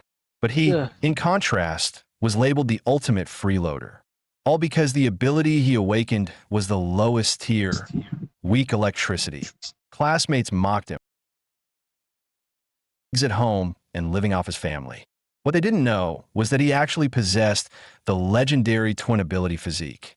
On top of that, he had awakened a supreme power, the violet sky, divine thunder. This world existed parallel to Blue Star. Human civilization developed in roughly the same way, but here terrifying colossal beasts roamed the land. To fight against them, people awakened supernatural powers. Everyone, upon reaching adulthood, would awaken their own ability, each one unique. These powers were ranked across 9 tiers, and most people only awakened between F and D rank. His power, however, was the very bottom, level 1 weak electricity. Even if he pushed himself to the limit, its force was weaker than a cheap stun baton. That alone made him the butt of ridicule and scorn throughout his class. Even his childhood sweetheart, Lu Ruyan, urged him to switch his college entrance exam focus to liberal arts, so he could at least live out a quiet, ordinary life. In the Great Xi'an Nation, higher education was divided into 2 tracks, liberal arts and martial. Martial track students were required to enter designated maps during the national exam and fight beasts to the death. That's why anyone with an ability below D rank was advised to choose liberal arts. In other words, to voluntarily give up their powers. By contrast, those who succeeded in the martial track could enter ability institutes. After years of training under mentors, they had a chance to break past the no-rank stage and become true ranked awakeners. Countless powerhouses had risen from there. Lu Ruyan wanted him to choose liberal arts because she feared he might die in the martial exam. But a secure job meant nothing. When facing a beast, he would still be helpless. After all, his parents had been killed in a beast tide that invaded their city. In the end, he still wrote his name down on the martial track enrollment form. From then on, he practically lived in the training hall, pouring all his energy into honing his abilities. From the very day of his awakening, he had chosen the spear as his weapon. Yet after 2.5 years of training, his mastery remained stuck at the beginner stage, showing no progress. Just as he sighed over his bleak future, a blue virtual window suddenly popped up in front of him. He shot upright in shock. It was the long-delayed arrival of the system. Opening the novice gift pack, he received an S-rank ability and 200 ability points. He was ecstatic. In the entire Great Xia, only one S-rank awakener appeared every 2.5 years. Once such a person appeared, top academies would fight over him, showering him with resources until he rose to become the strongest of his generation. With a wave of his hand, he opened the ability gift pack. Ding! The system congratulated him for obtaining an S-rank ability, Violet Sky, Divine Thunder. The sky above the city darkened, with streaks of violet lightning tearing through the night. The 3rd Legion stationed in the city immediately activated the highest defense protocol. Such a terrifying thunder phenomenon made many believe a powerful lightning beast was about to invade. Staring excitedly at his palm, he thought, as expected of an S-rank ability, Violet Sky Divine Thunder. With this power, I'll definitely shine in the martial exam. He then raised his hand again to open the ability point pack. The system explained, ability points could be earned by slaying beasts and spent to upgrade levels and skills. His mind buzzed with excitement. Defeat monsters to level up? Simple and brutal, just my style. The system panel showed he currently had 2 basic skills: backslash, basic spear technique, and backslash, basic lightning gale slash. In essence, abilities were born from the fusion of human physique and spirit. After he allocated points into both attributes, a warm current surged through his body, nourishing his blood and sharpening his thoughts, leaving him clear-headed. Looking at his panel, he realized he already had the strength to get into the nation's top ability academy. The only thing weighing on his mind was whether he could claim the title of Jiangnan province's top scorer. Thinking of those geniuses who had been trained by master tutors since childhood, he couldn't help but feel a little uncertain. With that thought, he decided to test his progress at the martial hall. He kicked his spear up from the ground, spinning it deftly in his hands, forming a dazzling spear flourish. Just then, the door suddenly burst open with a loud bang. A group of firefighters rushed in, flustered and urgent. They explained they had received a call reporting a fire here. He quickly waved his hands, explaining that it was just an energy surge caused by his ability training. The firefighters exchanged glances, then let out a sigh of relief.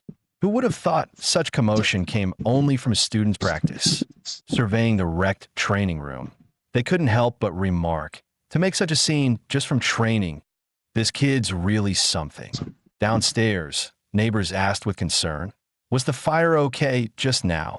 Su Jingming smiled and replied, "It's fine. Uncle Yang already took care of it." The neighbors nodded in relief, saying, "Good to hear. Judging by your outfit, you're heading to the martial hall? Training even the day before the exam? Impressive." In this world, anyone who wanted to advance from an awakener to a true ability user had to temper both body and mind to increase their power. Thus, martial halls offering training grounds and instructors came into being. But not every family could afford a private training room. The 2 most famous martial hall chains in Great Xia were Thunder Hall and Bear Hall. Bear Hall charged an annual fee of 100,000, catering to wealthy students, while Thunder Hall was the only one open to high schoolers free of charge. When Su Jingming stepped into the hall, he immediately spotted a familiar figure. It was his cousin, Tang Chi. He walked over and greeted her. "Sis Chi, what brings you to Thunder Hall?" Tang Chi explained she was only there to accompany a friend. Su Jingming nodded without pressing further. "I see. Well, I'll let you get back to it. I'm heading to the training room." As he left, Tang Chi frowned slightly. Something feels different about him. Beside her, Xiaoyao whispered curiously, "Chi, who was that?" "He's pretty handsome," Tang Chi replied. "That's Su Jingming, my cousin. He's also a senior like us, taking the martial exam tomorrow." Just then, a boy walked over and teased, "Asking so many questions, Xiaoya. Are you crushing on him?" Xiaoya admitted bluntly, "With looks like that, as long as his strength isn't terrible, having him as a boyfriend would be pretty impressive." Tang Chi, however, poured cold water on the idea. "You'll be disappointed. He only awakened an E-rank ability." The boy chuckled. "An E-rank ability and still daring to take the martial exam? Bold, I'll give him that." Tang Chi sighed. "Bold doesn't mean wise. The risk is too great. I'd rather he didn't take it all." Seeing the mood turn heavy, Xiaoya tugged Tang Chi's arm. "All right, let's drop it. We came to Thunder Hall to look around. Remember?" Tang Chi nodded. "True. I've spent all 3 years of high school at Bear Hall, and this is my first time at Thunder. Relaxing a little before exams is good for the mind and body. Let's go. Meanwhile, Su Jingming entered the testing room. Holding his spear, he felt it lighter in his hands. Or maybe it's because my body has grown stronger. But with the exam tomorrow, it was too late to find a better weapon. He decided to test his peak strength without any ability boost. He exhaled slowly. Clenching the spear with both hands, he thrust forward. Bang! The metal target was pierced clean through. The training room was built with low-grade memory metal, automatically repairing itself within its endurance limit. The display flashed, 321 CAR. Su Jingming smiled faintly. Purely physical strength, doubled from before. The strongest normal awakener barely reaches 100. Next, he decided to test the power of the violet sky, divine thunder. Sparks of electricity roared out from his body. The panel displayed 3,021 CAR. He was stunned. As expected of an S-rank ability. A first-rank ability user only reaches 1,000 CAR. Yet I haven't even stepped into rank 1, and I'm already unleashing power on par with a mid-tier first rank. But even that wasn't his limit. His true killing move was the fusion of raw strength, ability amplification, and battle techniques.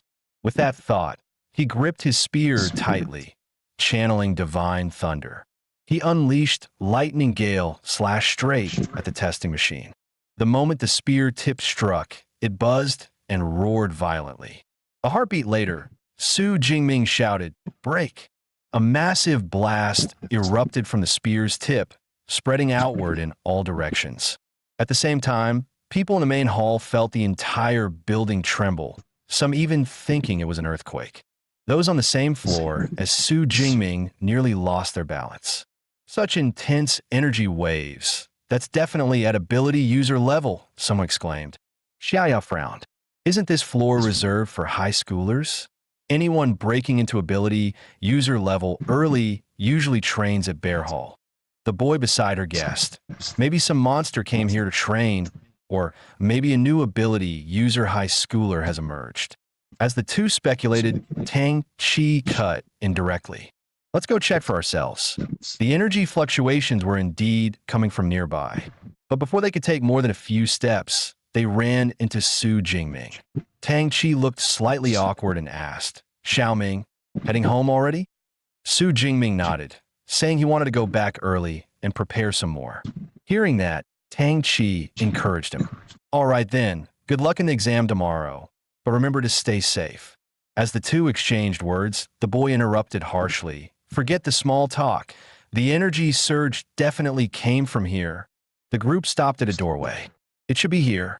But when they stepped inside, the sight before them made their eyes widen in shock. What the hell happened here? Xiaoya gasped, pointing at the scene. No way. Even memory metal got pierced. That kind of force? Do we really have a high schooler this strong in Jiang City? The boy beside her studied the marks on the wall and replied coolly, "It's not a high schooler. I can still feel traces of violent energy." Whoever did this was likely a rank 2 ability user who accidentally wandered to this floor and tested their strength here. Hearing that, the others finally relaxed and nodded knowingly. Exactly, no way a student could pull this off. Yeah, not even the top prodigies in the capital could do it. Jiang City? Impossible. But Xiaoya's mind raced with a bold guess. Just now, only Su Jingming came through here. What if it was him?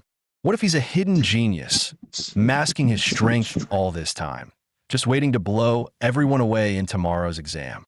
Her words drew sharp retorts. You've read too many web novels. Playing the weak to shock everyone later? Get real. Even pretending requires a baseline. He's just an E-rank awakener. If he can hit 300 CAR, that's already pushing it. The short-haired boy added, both hallways lead outside. Whoever unleashed that power must have left through the other one. Tang Chi, what do you think? Tang Chi only answered lightly, not sure. But deep down, she knew. The marks looked an awful lot like spear strikes. So, is Su Jingming really overestimating himself by taking the martial exam? Time flashed forward to the day of the exam. Outside the venue, Buses carrying candidates were arriving one after another. Students, weapons slung over their backs, greeted each other at the gate. Soon, Su Jingming also stepped off a bus, spear in hand. A few curious students walked up to the fence, peering inside. So this is our exam site? Damn, is that a horned rhino? Weren't past exams just shadow cats and iron spiders? This year's insane. As they muttered, someone suddenly walked up and sneered, "A horned rhino, so what? If you can't even handle that, even if you scrape into an ability university, you'll still be trash." Hearing that, Su Jingming raised a brow. Who talks that big? His friend Lu Jie leaned over. Who else? That's Bree's sword. Zhou Mingyang from First High. Rumor had it Zhou Mingyang had awakened a B-rank ability, Swift Gale, and had already broken past no rank to become a rank 1 ability user. Su Jingming smiled faintly at that.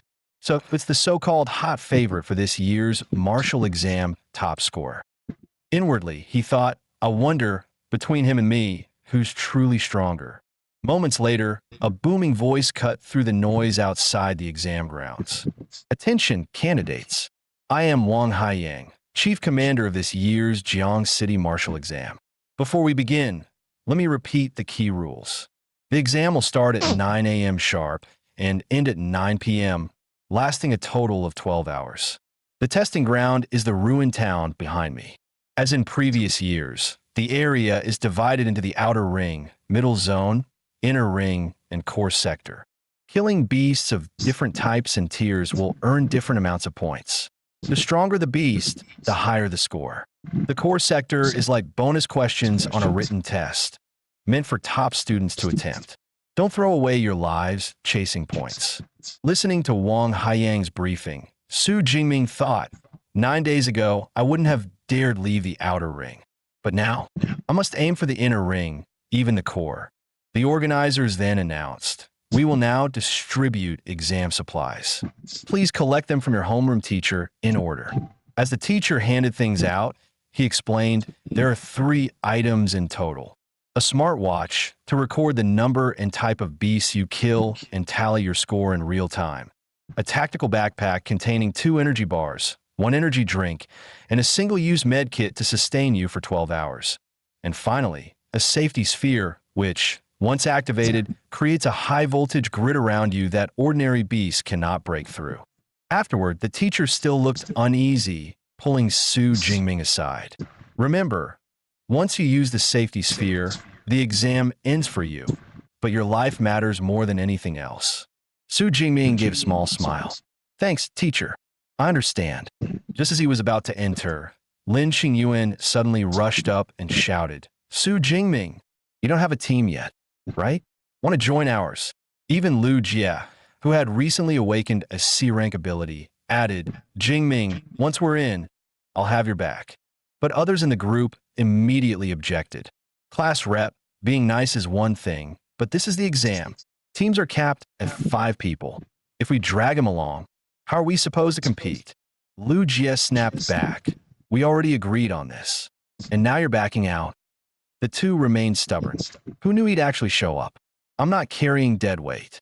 Hearing this, Su Jingming tugged Lu Jie back before he could explode. Old Lu, class rep, I appreciate it, but I'll go in alone. You guys stick to your team. Seeing how serious he was, they could only nod. Fine, but be careful. The two who had refused him quickly pulled Lin Qingyuan away. Forget it. Let's go team up with Huang Tian instead. After they left, Su Jingming couldn't help but smile faintly. With full confidence, he said, even without you, I can still score high. As swarms of drones buzzed overhead, the announcer's voice boomed. The 2037 Jiang City Martial Exam officially begins. Surveillance and tracking drones are now live. The exam broadcast has started. In the next instant, countless candidates charged into the ruins, shouting battle cries. Some yelled as they ran. My goal is Jiangnan Ability University. This year, I'll make my name known to all. Among them was Su Jingming's cousin, Tang Qi, and also the so-called top scorer favorite, Zhou Mingyang. Su Jingming followed just behind the crowd, his own heart roaring martial exam. Here I come. As soon as he entered the exam zone, His smartwatch lit up with a notification. Candidate confirmed. Su Jingming, Jiang City Second High, Class 5 Senior. Exam ID hashtag 178. Live rankings. First, Zhou Mingyang, 7 points, Jiang City First High. Second, Li Sun, 5 points, Jiang City First High. Third, Zhao Zong, 4 points, Jiang City First High. Glancing at the data, Su Jingming murmured, as expected of First High's top contender. He's already hunting beasts. Looks like it's my turn to act. Knowing the core region was still far ahead, he thought, then I'll head straight for the core. After running for a while, Su Jingming suddenly froze. Ahead of him, a fellow student lay collapsed in a pool of blood, barely clinging to life.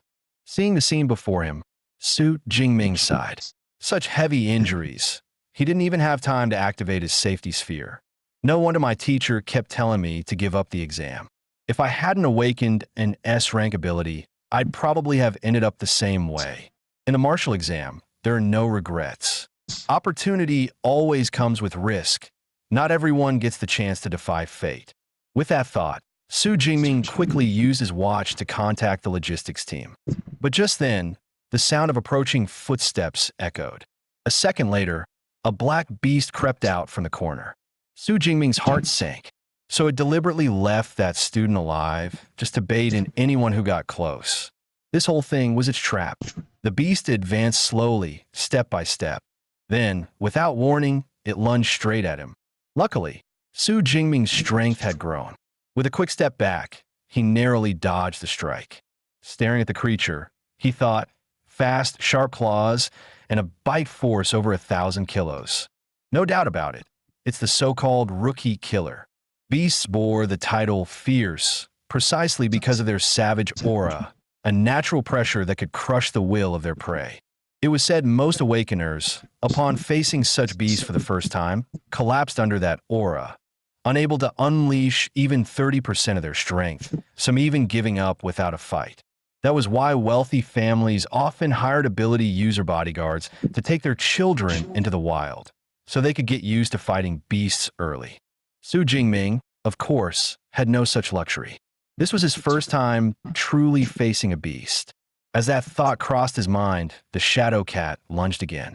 Its claws were about to rake across him. Su Jingming gripped his spear tightly, electricity crackling along the shaft. In the next instant, he struck upward with a fierce thrust, killing the shadow cat in one blow. So this so-called aura has no effect on me at all, he realized. Tossing the beast's body aside, the system chimed. Beast slain, shadow cat, unranked. Ability points plus 3. Note, beasts are classified from rank 1 to rank 9. Those below rank 1 are considered unranked, equivalent to human awakeners. Seeing the notification, Su Jingming thought, slaying beasts grants ability points to strengthen myself. But unranked beasts really don't give much. Since their aura doesn't phase me, staying in the outer ring is pointless. I need to head for the middle zone quickly. Along the way, his system kept chiming. Beast slain, shadow cat unranked. Ability points plus 5. Beast slain, iron hide boar unranked. Ability points plus 5. After cutting down one beast after another, Su Jingming sighed. I've collected plenty of points, but what I lack is real combat experience. The Violet Sky Divine Thunder can one-shot these unranked beasts, but relying on it won't truly sharpen my skills. The higher the ability rank, the greater the drain. If he unleashed Violet Sky Divine Thunder at full power, he wouldn't last even an hour. In contrast, his old E-rank weak electricity could hold out for more than 3. But the martial exam ran for a full 12 hours. Before reaching the core zone, he couldn't afford to waste his power. So along the way, Su Jingming stuck to his plan, slaying beasts with spearwork alone, building up real combat experience. After a while, he spotted a horned rhino ahead. The beast locked onto him and instantly launched a savage charge. As it barreled closer, Su Jingming leapt, spinning through the air in a 720-degree turn. With both hands gripping his spear, he drove it straight into the rhino's forehead. The beast crashed to the ground, while Su Jingming landed smoothly, almost stylishly. At that moment, he realized his speed at killing beasts had grown sharper than ever. Could it be that my spear technique has already broken through? He quickly pulled up his status panel. Physique, 141. Vitality, 160. Spirit, 160. Skills, spear technique, intermediate. Lightning Gale Slash. Ability points, 256. Sure enough, his spear skill had advanced to intermediate. Clearly, real combat with the spear boosted him the most. Intermediate spear work already gave him a sense of complete control. If I push it further, what would happen? With that thought, he clicked Upgrade Spear Technique without hesitation. In the next instant, countless silhouettes flashed through his mind. His eyes widened in shock. Endless advanced spear techniques surged into his consciousness. He could barely contain himself, desperate to find another beast to test them on. Meanwhile, Class Rep Lin Qingyuan's squad happened to pass by the same area. Catching a glimpse of a figure, Lin Qingyuan exclaimed in shock. That looked like Su Jingming. Her teammates immediately scoffed. Class Rep, you're seeing things. No way it's him. With his strength, coming here would be suicide. Their words made Lin Qingyuan hesitate, wondering if she really was mistaken. But that back view, it looked exactly like Su Jingming. Just then, someone in the group shouted, "Come check out this horned rhino." Lin Qingyuan stepped closer, examining carefully. It hasn't been dead long. The blood is still fresh, must have died just minutes ago. The fatal wounds to the head. From the shape, it's a puncture made by a polearm. My guess, it was a spear. Her face turned pale with shock. Could it be the one I saw earlier really was Su Jingming? A teammate sneered. Don't tell me you think he killed this rhino? That's a beast only E-rank awakeners can solo. Su Jingming? Impossible. Someone suggested. Why guess? Just check his score ranking. Lin Qingyuan pulled up the leaderboard. When she saw 46th place, Su Jingming, 256 points, Jiang City second high, she gasped, "It really is him." Her teammates were stunned. Su Jingming? No way. He broke into top 50? I don't buy it. Must be someone with the same name. Since when can a rank 1 awakener be this strong? Meanwhile, when the spectator stands outside, the crowd buzz as they stare at the big screen. First High is still dominating, almost sweeping the top 10. Especially Zhou Mingyang, already at 412 points. Looks like the top score is locked in. Jiang City hasn't produced a provincial champion in years. Maybe this time. In the stands, Jiang City's Education Bureau Chief, Zhang Wenshan chuckled. Zhou Mingyang is our city's ace. His swift gale ability is formidable. Even in the provincial exams, he won't fall behind. I'd say he's got a real shot at the top 10 in Jiangnan province.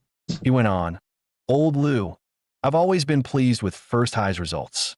And Third High is doing well too, finally squeezing someone into the top 10.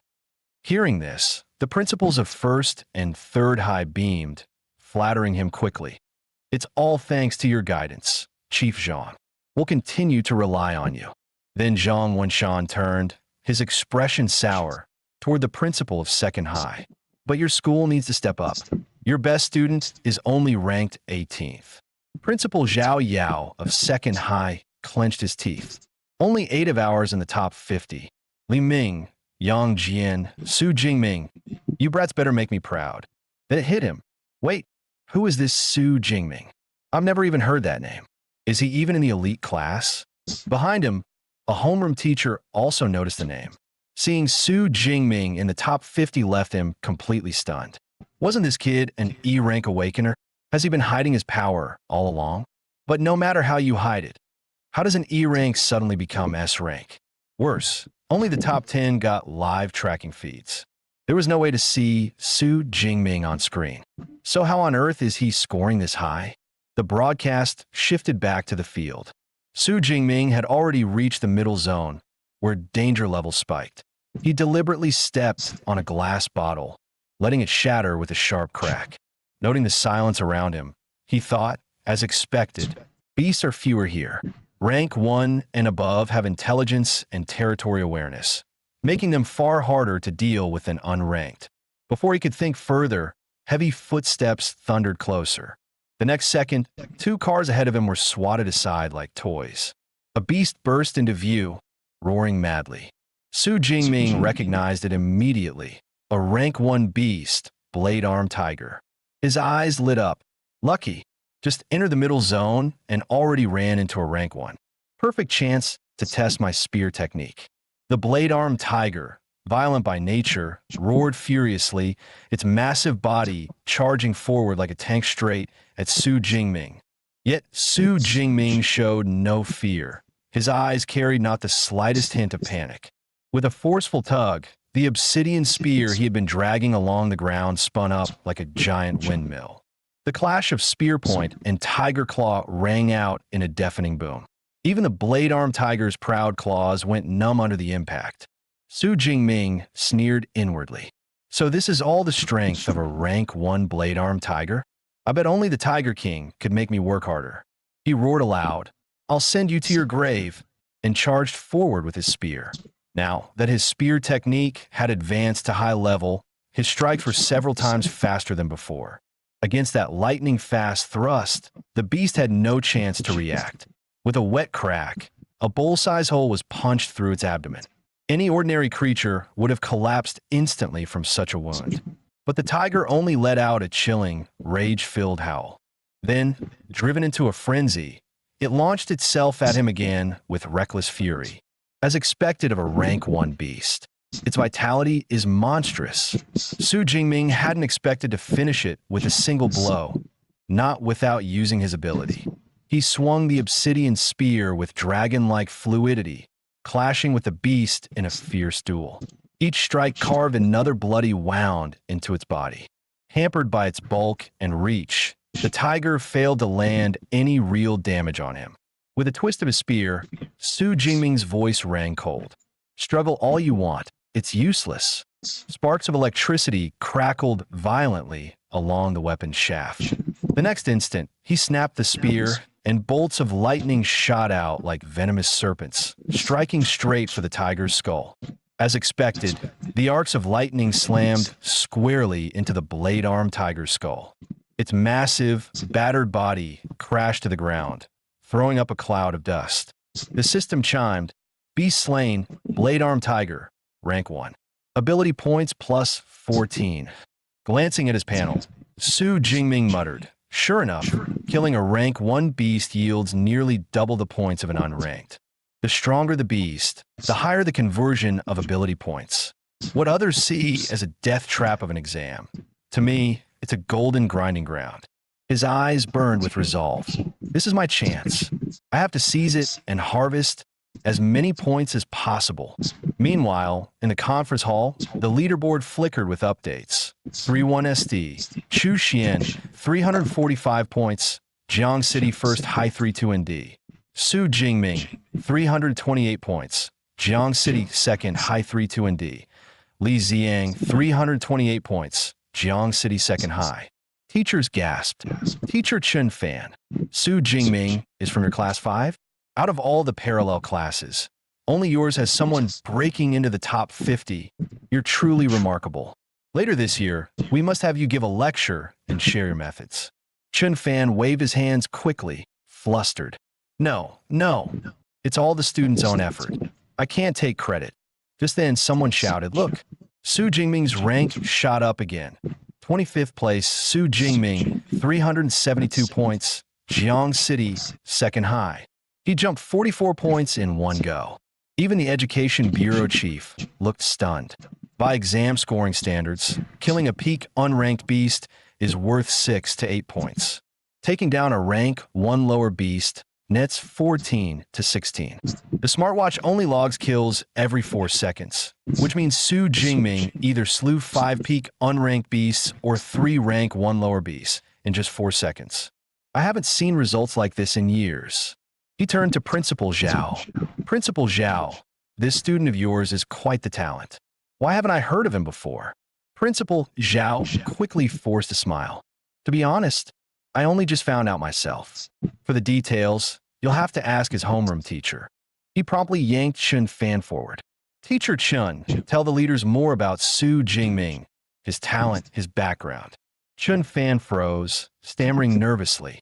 Director, Principal. Su Jingming awakened an E-rank ability, weak electricity.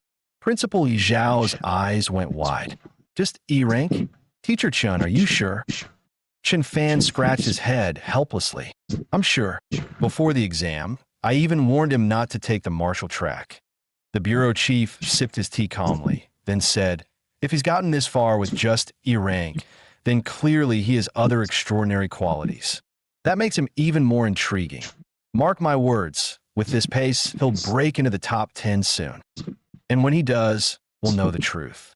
If it turns out to be cheating, at those words, both Principal Zhao and Teacher Chun went pale, cold sweat dripping down their backs. As time slipped away, the rankings refreshed once more. 8th, Li Zi. 9th, Su Jingming. 10th, Ma Yun. 11th, Yili. 12th, Tang Chi. Staring at the board, Tang Chi thought, so it really was you, Cousin Jingming. That strike yesterday, it had to be yours. Even Zhou Mingyang, sitting comfortably in first place, couldn't help but mutter, already? 6 hours left in the exam, and someone just barges into the top 10. Su Jingming, never even heard of him before. Meanwhile, inside the ruins, Su Jingming continued his relentless hunt. The system chimed again. Beast slain, Shadow Cat, rank 1. Ability points plus 14. Su Jingming smirked inwardly. As expected, hunting beasts in middle zone is far more efficient. Glancing at the tracking drones circling above, Su Jingming knew he'd broken into the top 10.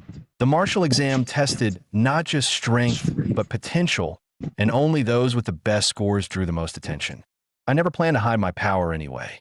The top 10 is only the beginning. But before stepping into the core zone, I need to power up again. He pulled up his status panel. Name, Su Jingming rank, Awakener ability, Annihilation Thunder Physique, 141 Vitality, 160 Spirit, 160 Skills, Spear Technique, Advanced, Lightning Gale Step Beginner, Ability Points, 312. Seeing it, he was taken aback. Over 300 points stored up, yet his rank hadn't advanced. So, to move from Awakener to True Ability User, there's only one path, Ability Cultivation. Fine, then I'll boost my base stats further. With Physique rising by 40 and Spirit by 22, a surge of power coursed through him. He grinned. Perfect. Time to head into the core zone. The moment he stepped forward, the system flashed a crimson warning. Core zone. Maximum danger. Not long after, he spotted a pack of blade-armed tigers tearing into prey, a half-devoured horned rhino corpse. Atop the carcass crouched a beast far larger than the rest.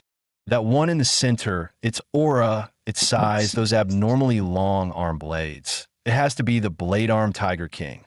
Su Jingming's eyes gleamed. Looks like this is going to be a massive harvest.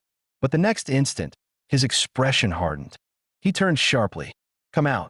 I've already sensed you. From the shadows, Zhou Mingyang strode out with a faint smile. Impressive. You noticed me. So, you're the one who barged into the top 10, Su Jingming. Hearing his own name, Su Jingming frowned. You know me? Zhou Mingyang chuckled. Anyone strong enough to reach the core zone, I know them all, except you. So when a stranger suddenly pops up here, it wasn't hard to guess. You're the dark horse shaking up the rankings.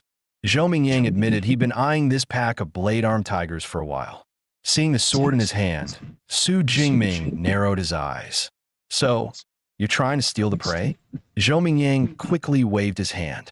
Don't get me wrong. The Tiger King is a mid-rank 1 beast, and with 9 more in the pack, no single person can handle them all. We could work together. But to his surprise, Su Jingming cut him off coldly. No need. He turned and strode toward the beasts. I'm enough on my own. He stepped forward, standing atop an overturned bus, staring straight into the tiger pack. The moment he arrived, the blade-armed tigers stiffened, clearly alerted.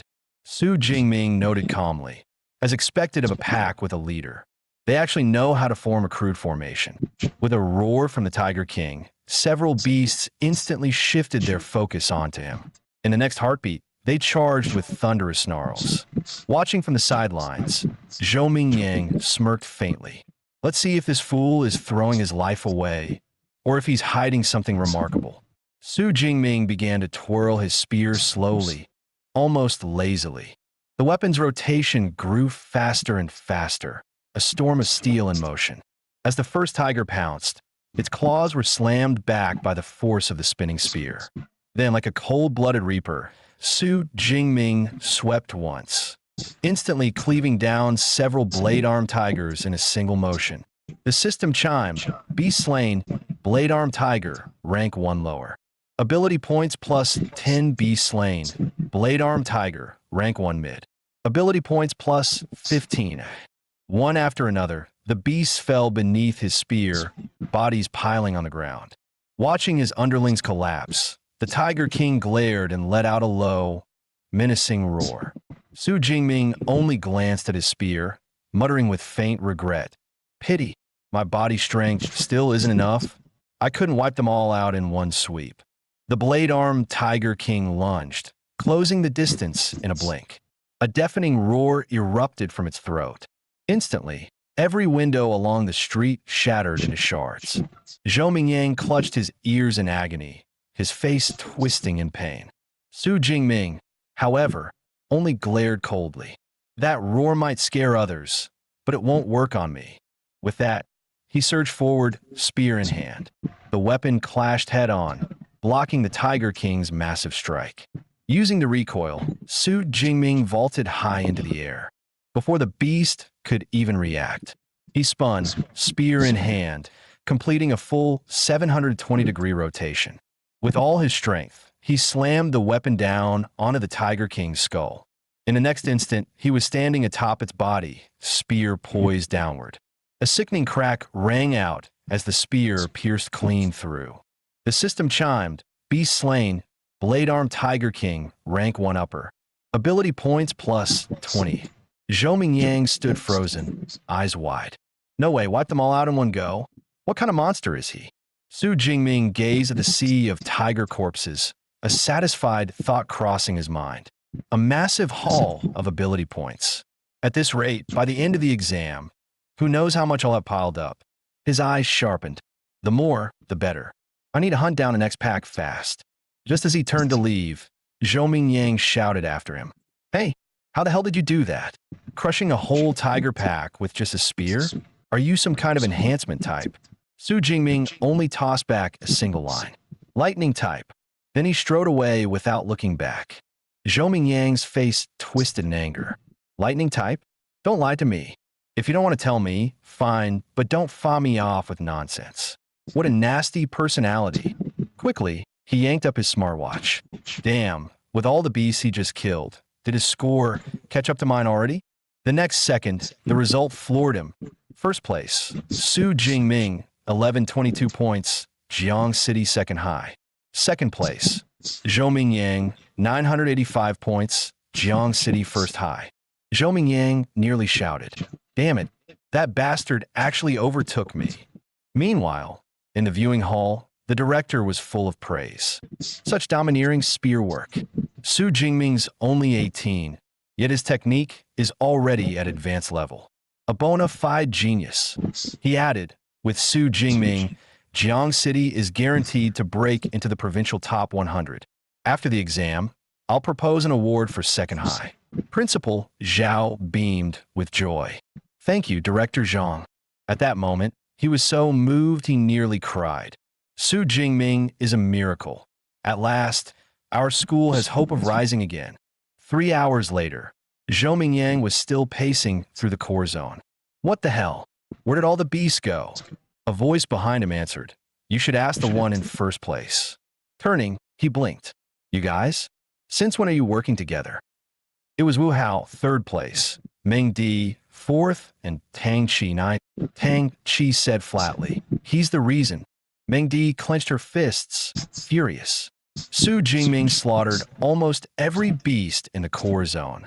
We couldn't find any prey, so we had no choice but to group up. Zhou Mingyang gawked. Impossible. There are tons of beasts in the core zone. Tang Chi stepped closer. One look at you and I know you haven't checked the rankings in a while. Go look at Su Jingming's score. On the leaderboard, 1 SD, Su Jingming 3,435 points, Jiang City 2nd High 2 and D. Zhou Mingyang 1103 points, Jiang City 1st High 3 RD. Wu Hao 945 points, Jiang City 1st High. Zhou Mingyang was struck dumb. Tang Chi explained. Now you see? Even subtracting the 700 plus points he earned in the middle zone, that leaves over 2,500 points, meaning he's killed nearly 200 beasts here in the core zone alone. Zhou Mingyang's mind reeled. No wonder he was so protective of his prey earlier. He planned this all along. Tang Chi continued. Only a few hours left. We're planning to team up and head into the innermost zone. Zhou Mingyang paled. That place? The weakest beasts there are upper rank 1, and there are even rank 2 beast kings. Going in solo is suicide. Meng Di clenched her fists tighter. Exactly why we're joining forces. So are you in or not? Night fell. Su Jingming sat atop a mountain of beast corpses. His supplies were gone, and the exam was drawing to a close. If I want more ability points, I'll have to push deeper. But in the innermost zone, there are rank 2 beasts. I'll need more power first. He pulled up his panel.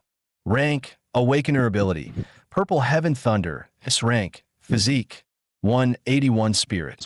182 Skills. Spear Technique, Advanced. Lightning Gale Strike, Beginner. Ability points, 2413. Staring at the massive pool of points, he muttered, where should I invest them? Forget it, let's pour them here. As power surged through his body, Su Jingming smirked. Now I should be ready for the martial exam's final boss. The last sprint had begun. What rank 2 beast will they unleash as the final trial this year? As Zhou Mingyang's group pressed on, they suddenly froze in horror at the sight ahead. The beast before them was a bloodthirsty, violent bear. Trouble. Everyone knew this rare monster's hide was tougher than E-grade alloy. Missiles couldn't even dent it. One slap from its paw could crush them all flat. Zhou Mingyang's face darkened. Tang Chi sighed helplessly. I think we should abandon this attempt. Even if the violent bear doesn't move, just stepping into this zone would get us wiped out by the rank 1 high-tier beasts. She waved her hand firmly. Sorry, everyone. I'm out. No score is worth my life. Zhou Mingyang stomped the ground, cursing. What sadist designed an exam question like this? Just as they were about to retreat, Meng Di suddenly shouted, Look! Someone's coming. That looks like Su Jingming. Sure enough, Su Jingming was sprinting toward them from the distance. His movements were swift and fluid, each step precise like flowing water. Meng Di's eyes lit up. So that's Su Jingming? He's really handsome. Zhou Mingyang sneered. Handsome? What good is that? Charging into a beast horde is suicide. As expected, Su Jingming's presence immediately stirred the pack. In the next instant, dozens of beasts lunged at him at once. The commotion drew even more creatures flooding in from the rear. Within moments, Su Jingming was surrounded on all sides. Finally, the mass of beastly bodies swallowed him whole, erasing him from sight. Zhou Mingyang scoffed, reckless idiot. If he dies, he brought it on himself. Wu Hao's voice trembled. No way. Su Jingming can't really be dead, can he? Tang Chi spun around, eyes blazing. No, I have to help him. The others grabbed him quickly. Are you insane? You'll only throw your life away. Did you forget what you just said yourself? But Tang Chi's voice broke with emotion. You don't understand. Su Jingming is my cousin. I will not stand by and watch him die. Just then, a faint spark crackled deep within the horde. A heartbeat later, thunder exploded outward, bolts of lightning blasting from where Su Jingming had vanished. The flash of lightning was blinding, forcing Zhou Mingyang's group to shield their eyes. What the hell? Lightning? Could it really be Su Jingming's ability? In the center of the courtyard, Su Jingming stood tall, his body wrapped in crackling arcs of thunder. Gazing at the pile of beast corpses, he knew the truth. Relying on brute strength alone wouldn't be enough against so many rank 1 high-tier monsters. He had no choice but to unleash his ability. As expected of an S-rank power, savage and overwhelming. Suddenly, a heavy rhythm shook the ground. Tum, tum, tum. The bloodthirsty violent bear loomed closer, over 5 meters tall, like a tank rearing on its hind legs. Seeing its underlings slaughtered, the beast bellowed in fury. Su Jingming's eyes narrowed. Huge body, terrifying power, but not very agile. With Purple Heaven Thunder on my side, I should be able to handle it. Still, those lesser beasts were nothing but distractions. In that case, time to clear the field first. He drove the Purple Heaven Thunder into his veins. In the next instant, his body shot forward like a cannonball. In a flash, several charging beasts were torn apart.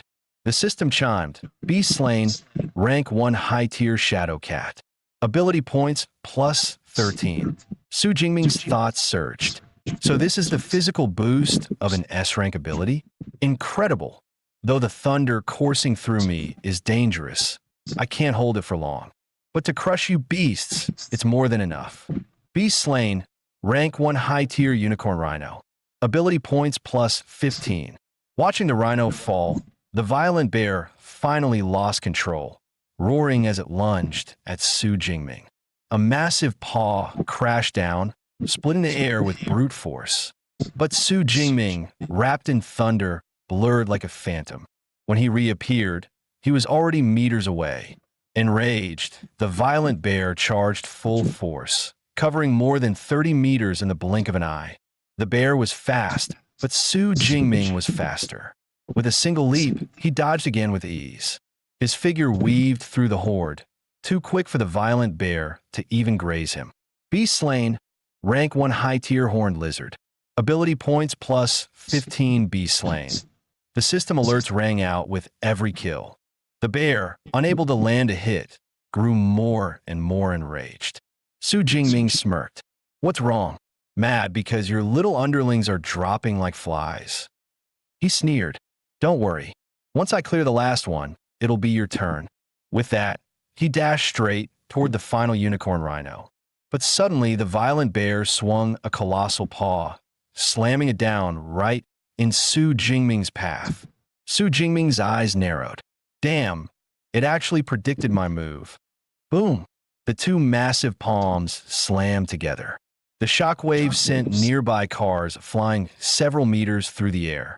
But when the beast pried its claws open, only the shattered remains of the rhino lay inside. A burst of lightning split the sky. Su Jingming descended from above, body wreathed in thunder, spear clutched tight as he dove straight at the bear. Now there are no distractions. Let's see if that armor-like hide of yours can withstand my thunder's wrath. With a roar, his spear thrust forward, driving into the violent bear. Thunder detonated, forming a massive lightning sphere that exploded on impact. The shockwave blasted Zhou Mingyang's group, forcing them to shield their eyes. In a viewing hall, spectators gasped, stunned at Su Jingming's terrifying display. Director Zhao slammed the table. Principal Zhao, this is what you call an E-rank ability. Are you kidding me? Another principal muttered in awe. To wipe out rank 1 elites and even hold ground against a rank 2 boss, this isn't just a rank. It might be beyond that entirely. Principal Zhao stood dumbstruck, stammering, and maybe it's a mutation, but Director Zhao's eyes blazed with excitement. Doesn't matter. After today, the entire Daxiao Federation will know the name Su Jingming. Meanwhile, the bloodthirsty violent bear was driven into a frenzy by Su Jingming's strike. It roared, saliva flying, as if ready to devour him whole. Su Jingming flipped back, shock flashing through his eyes. My full power strike, and it only left a scratch? No wonder it's a rare rank 2 beast. Those bristling hairs are tougher than steel, and they don't even conduct electricity. With my current strength, leaping 2 entire ranks to one shot, it is impossible. The bear, enraged by repeated failures, lost all control. Black miasma burst from its body as it entered berserk mode, vowing to tear Su Jingming apart. A thunderous blow came crashing down a second later. Su Jingming raised his spear to block, but the shockwave blasted him several meters backward. So soon? It already triggered its berserk skill? Damn, this thing really hates me. The beast's eyes burned crimson as its massive claws pounded the ground where he'd just been standing. The earth cracked apart under its fury as it roared to the heavens. It lunged again, each strike narrowly dodged by Su Jingming's agility. Incredible. Once berserk, its physical power skyrockets. But the price is its mind. What little intelligence it had is gone. Now it's nothing but a killing machine running on instinct. Best not clash head-on. Agility is the key to wearing it down. Suddenly, Su Jingming feinted and lunged forward. His spear rammed viciously into the bear's backside. The violent bear howled in agony, collapsing hard onto the ground. Strike while it's weak, Su Jingming growled, channeling his thunder. Bolts of purple heaven lightning poured down, exploding against the beast, ringing screams from its throat. As the storm subsided, Su Jingming narrowed his eyes at the smoking, twitching body. Is it dead? Su Jingming smiled faintly. Half a minute of purple heaven thunder.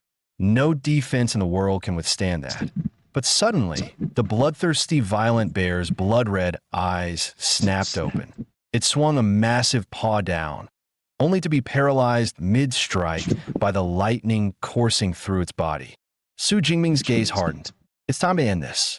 His spear spun in his hands, surging with unstoppable force. One thrust, shattering all before it. The violent bear collapsed with a thunderous crash, dead on the spot. The system chimed. Beast slain, rank 2 low-tier violent bear. Ability points plus 24. Exhaling in relief, Su Jingming thought, finally, it's over. Good thing I leveled Lightning Storm Strike up to advance just for this fight. The payoff was worth it. Though it lasted barely 2 minutes, it was by far the most exhilarating battle of his life. He tilted his head back, eyes gleaming. Once I clear out the entire core region, just how many points will I rack up? In a monitoring hall, the audience sat frozen in shock. The leaderboard flickered. 1 SD place. Su Jingming, 10,835 points. Jiang City second high. 2 E place. Zhou Mingyang, 1,103 points. Jiang City first high. 3 RD place. Wu Hao, 945 points. Jiang City first high. Director Zhao leapt to his feet. 10,000 points. He hasn't just broken Jiang City's record. He shattered the provincial record. This isn't just a genius. He's a genius among geniuses. Another voice exclaimed. Last year's provincial champion only scored just over 8,000. Su Jingming has basically secured this year's title already. Back in the exam field, Su Jingming stood over the fallen beast, knowing the end of the trial was drawing near. The inner and core zones are already cleared. Time to sweep the mid-zone. Every beast counts, no matter how small the gain. Just as he turned to leave, Tang Chi and her group emerged from behind. Tang Chi's eyes widened in disbelief. Jingming, he actually killed a rank 2 beast king. That's insane, but why is he heading back now? He's already miles ahead in points. Why not just end the exam early? Mengdi frowned as she watched Su Jingming's direction. Wait, is he heading back to the mid-zone? A thought struck her. No way. Don't tell me he's bloodthirsty enough to go clear the entire field. Everyone froze at the idea. Was he really planning to wipe out every beast left in the exam? Zhou Mingyang reacted first, shouting, at his speed, he really might pull it off. If we don't move now, we'll get nothing in the last hour. Sorry, folks. Our team up ends here. I'm gone. The others bolted as well, terrified that Su Jingming would slaughter everything and leave them with 0 points. An hour later, the loudspeakers blared. The Jiang City 2030 7 martial arts exam has officially ended. Further beast kills will not be counted. Candidates return immediately.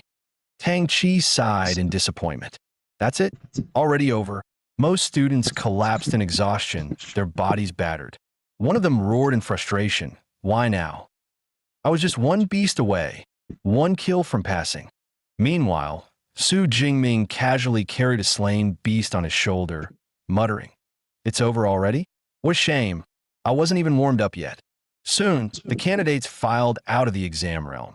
Outside, Tang Chi was instantly cornered by an eager girl. "Chi-Chi, Su Jingming really is your cousin, right?" Tang Chi rolled her eyes. For the 3rd time, Yes, he's my cousin. Really him. The girl's cheeks flushed. Then, good sister, give me his number, please. Just this once. Tang Chi scoffed. Didn't you say yesterday you weren't interested? Now you want his number. The girl pleaded, that was yesterday.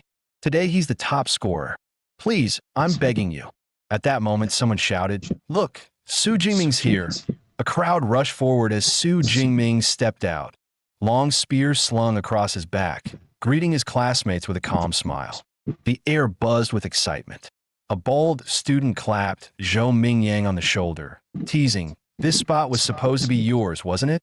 Zhou Mingyang forced a bitter smile. What can I say? Second High produced a monster. With my points, I'm already satisfied.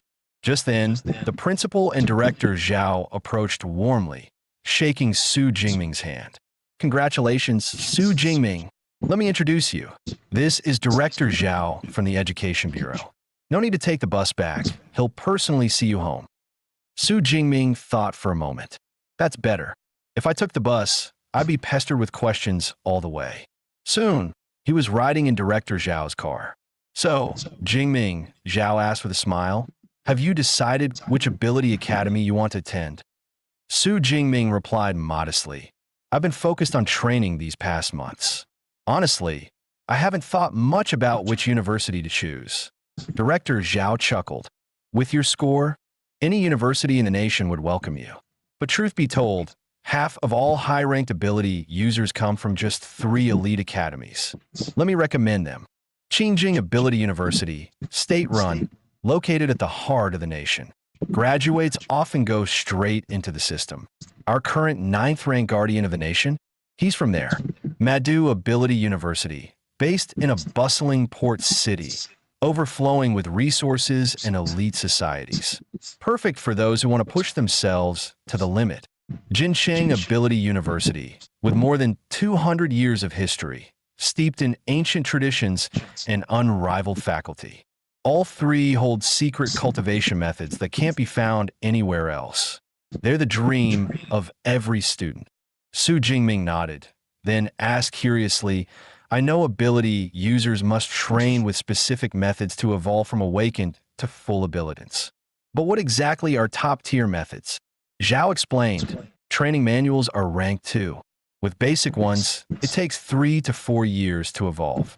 With top-tier methods, you can complete the transformation in just half a year. He smiled. Don't worry. Your results guarantee you'll qualify for special recruitment. Even the big 3 will fight to give you the best terms. The choice will be yours.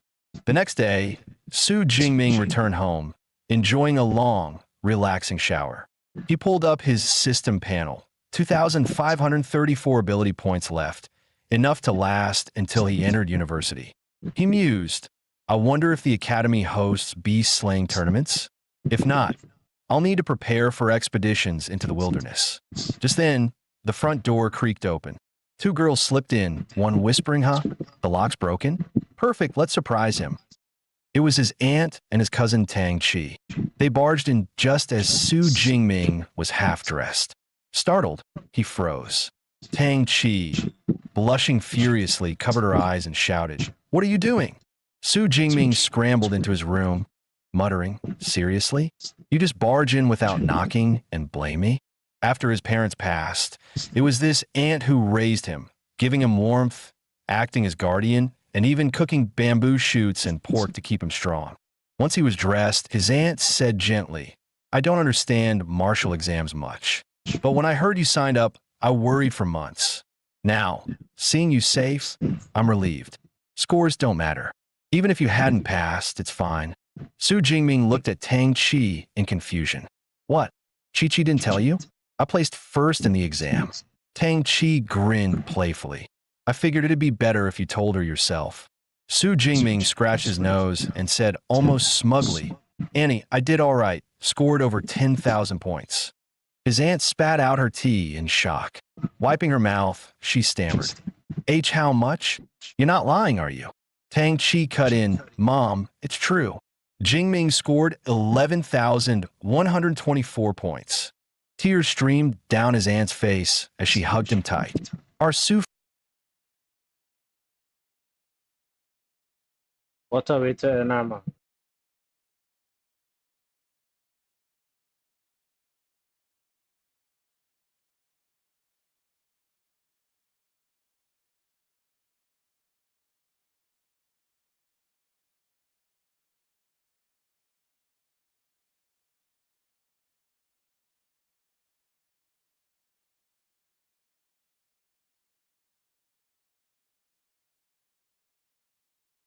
He had just gone through a breakup by none other than the most beautiful girl in school.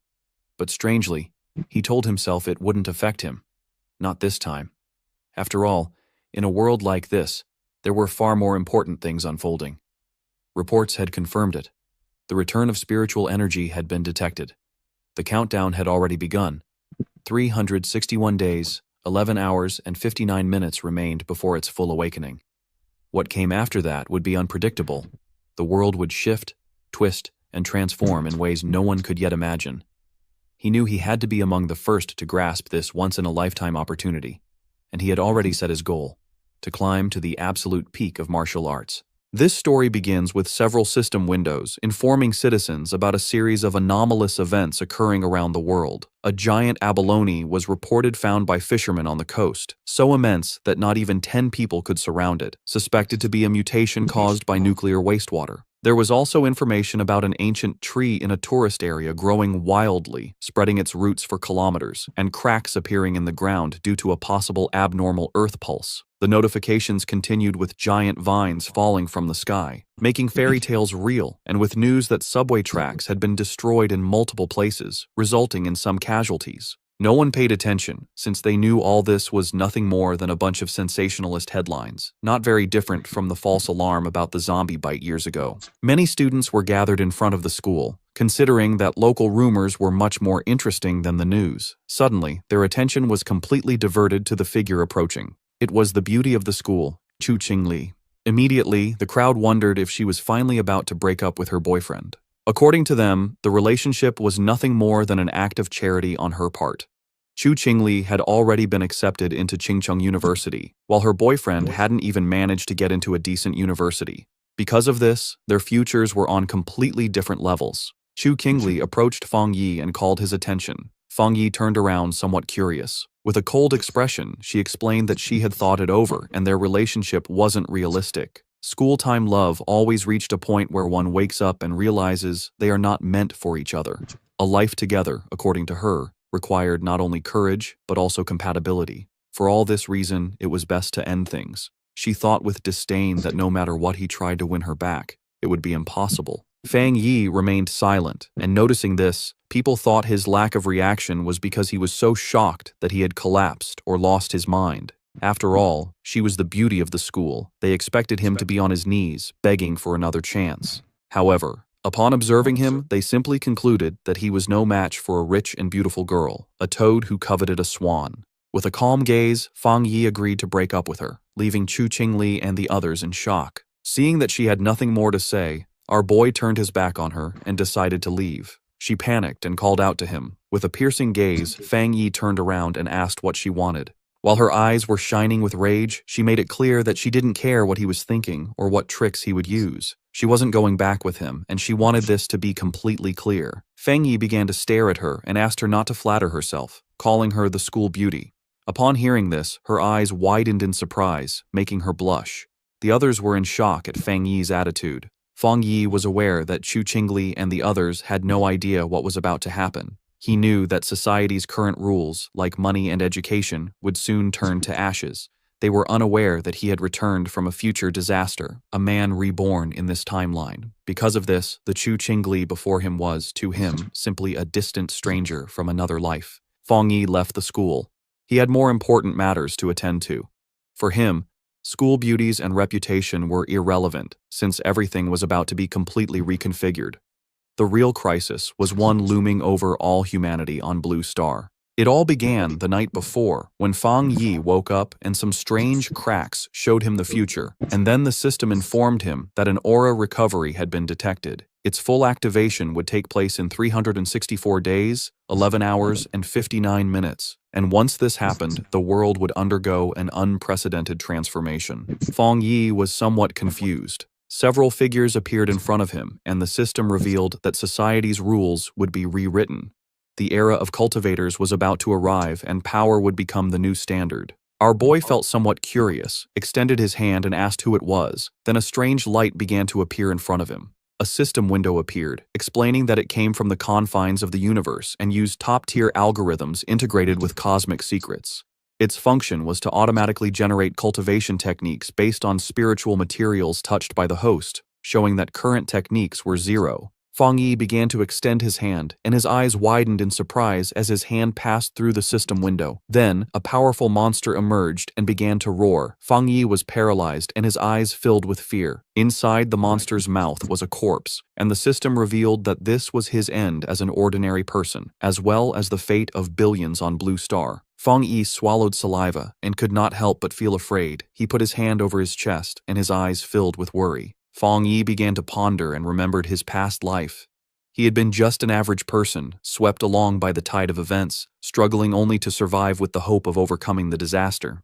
However, he witnessed the fall of his nation and the suffering of the people, and in the end, he could not escape from the mutated beasts. He remembered dying in despair, full of rage, and with a deep desire for revenge. His eyes began to shine with determination, as he thought that perhaps this was why he had been chosen by the system and brought back 1 year before the recovery of Aura. He began to extend his hand, knowing that at this moment, most people had no idea about the change that was coming. Fang Yi touched the fragments of the system and decided that he would use each anomaly caused by the aura to his advantage. The system began to initialize a new evaluation. The eyes of our boy began to shine as the system informed him that it had been successfully linked. A new path had been unlocked, and now everything in existence could be used as material.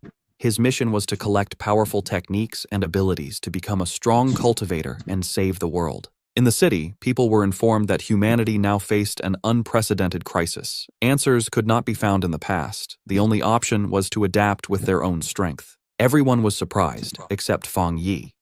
When he turned on his phone, he saw several notifications. He understood that the government neither confirmed nor denied the strange phenomena, limiting itself to telling people to prepare.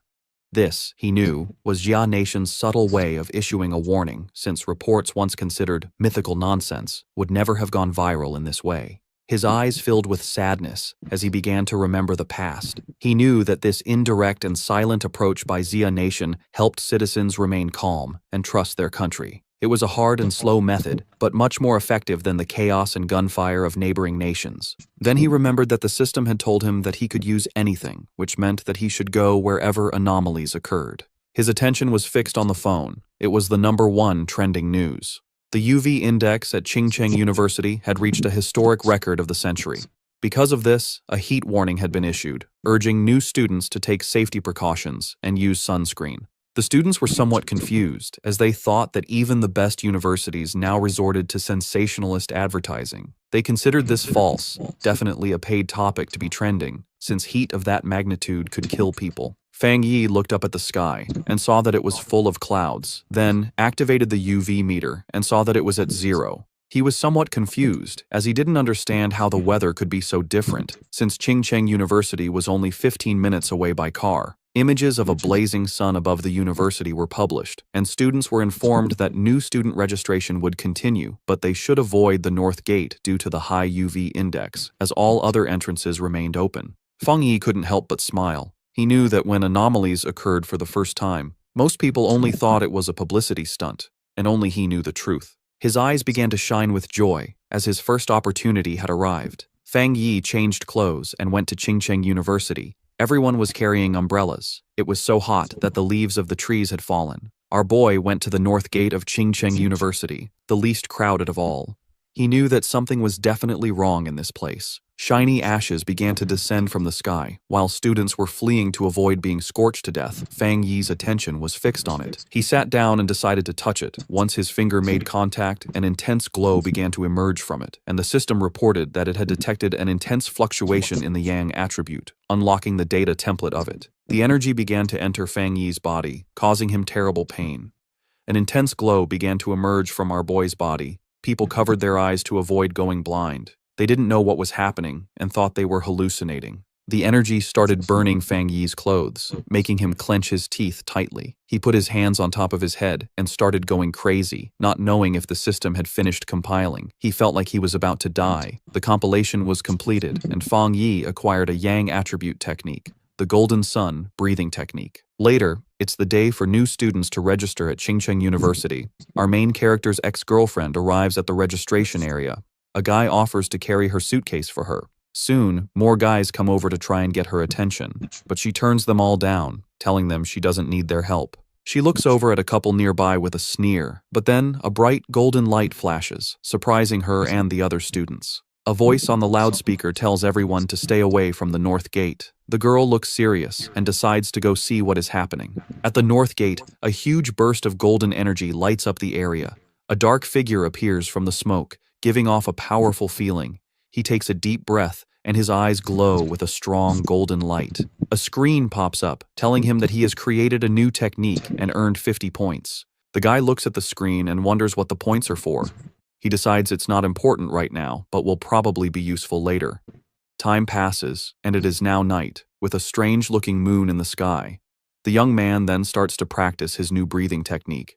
The next day, a bright sun is in the sky, and a new energy spreads through the university. Some students notice the sky get dark and cool for a second as they run to the North Gate. A large crowd gathers there to see what is going on. The university's dean is angry and asks why no one listened to the warning to stay away. The group pushes through the crowd, which moves aside for them as they go to the center of it all. A hooded person with a serious look tells the dean to block off the North Gate completely. At that moment, a system tells Fang Yi that he has cleaned a polluted area. He learns that the government already knows about these areas and wonders if there are other people like him. Hearing an alert about people not being allowed in the area, the young man knows things have gotten serious. The students see people in uniforms and wonder if they are from the army. From a rooftop, Fang Yi sees that the disturbance is getting a lot of attention. With his red eyes glowing, he decides it's time to leave and jumps off the building. Down below, the mysterious hooded person walks across the ground, which is cracked from the energy. The hooded figure looks carefully at the scene. This person kneels and touches the ground to feel for any remaining energy. Then, she picks up a piece of the ground to get a closer look at what happened. The hooded figure studies it and realizes a person caused the energy. Just then, officials begin moving the students out, while the person in the hood watches from far away. In the crowd, the guy's ex-girlfriend is shocked to hear that only one person did this. At that moment, she sees a figure jumping away and wonders if it was her ex, but she quickly pushes that thought away. With his grades, he could never get into this school. Far away at Fang Yi's house, the sun goes down and night falls. Lying on his bed, the young man complains that his body is still hot, even after a cold shower. Because of the heat, he's afraid he won't get any sleep. He also worries that because of what happened today, someone might have noticed him. He then picks up his phone and sees a popular news story about a cultivation association. The young man remembers that everyone used to think it was just a joke on the internet. Just then, he remembers the hooded people at the university and thinks they must be from the association. Curious, he opens the news story to read the whole article. It explains the different cultivation levels, from ghost acts to total transcendence.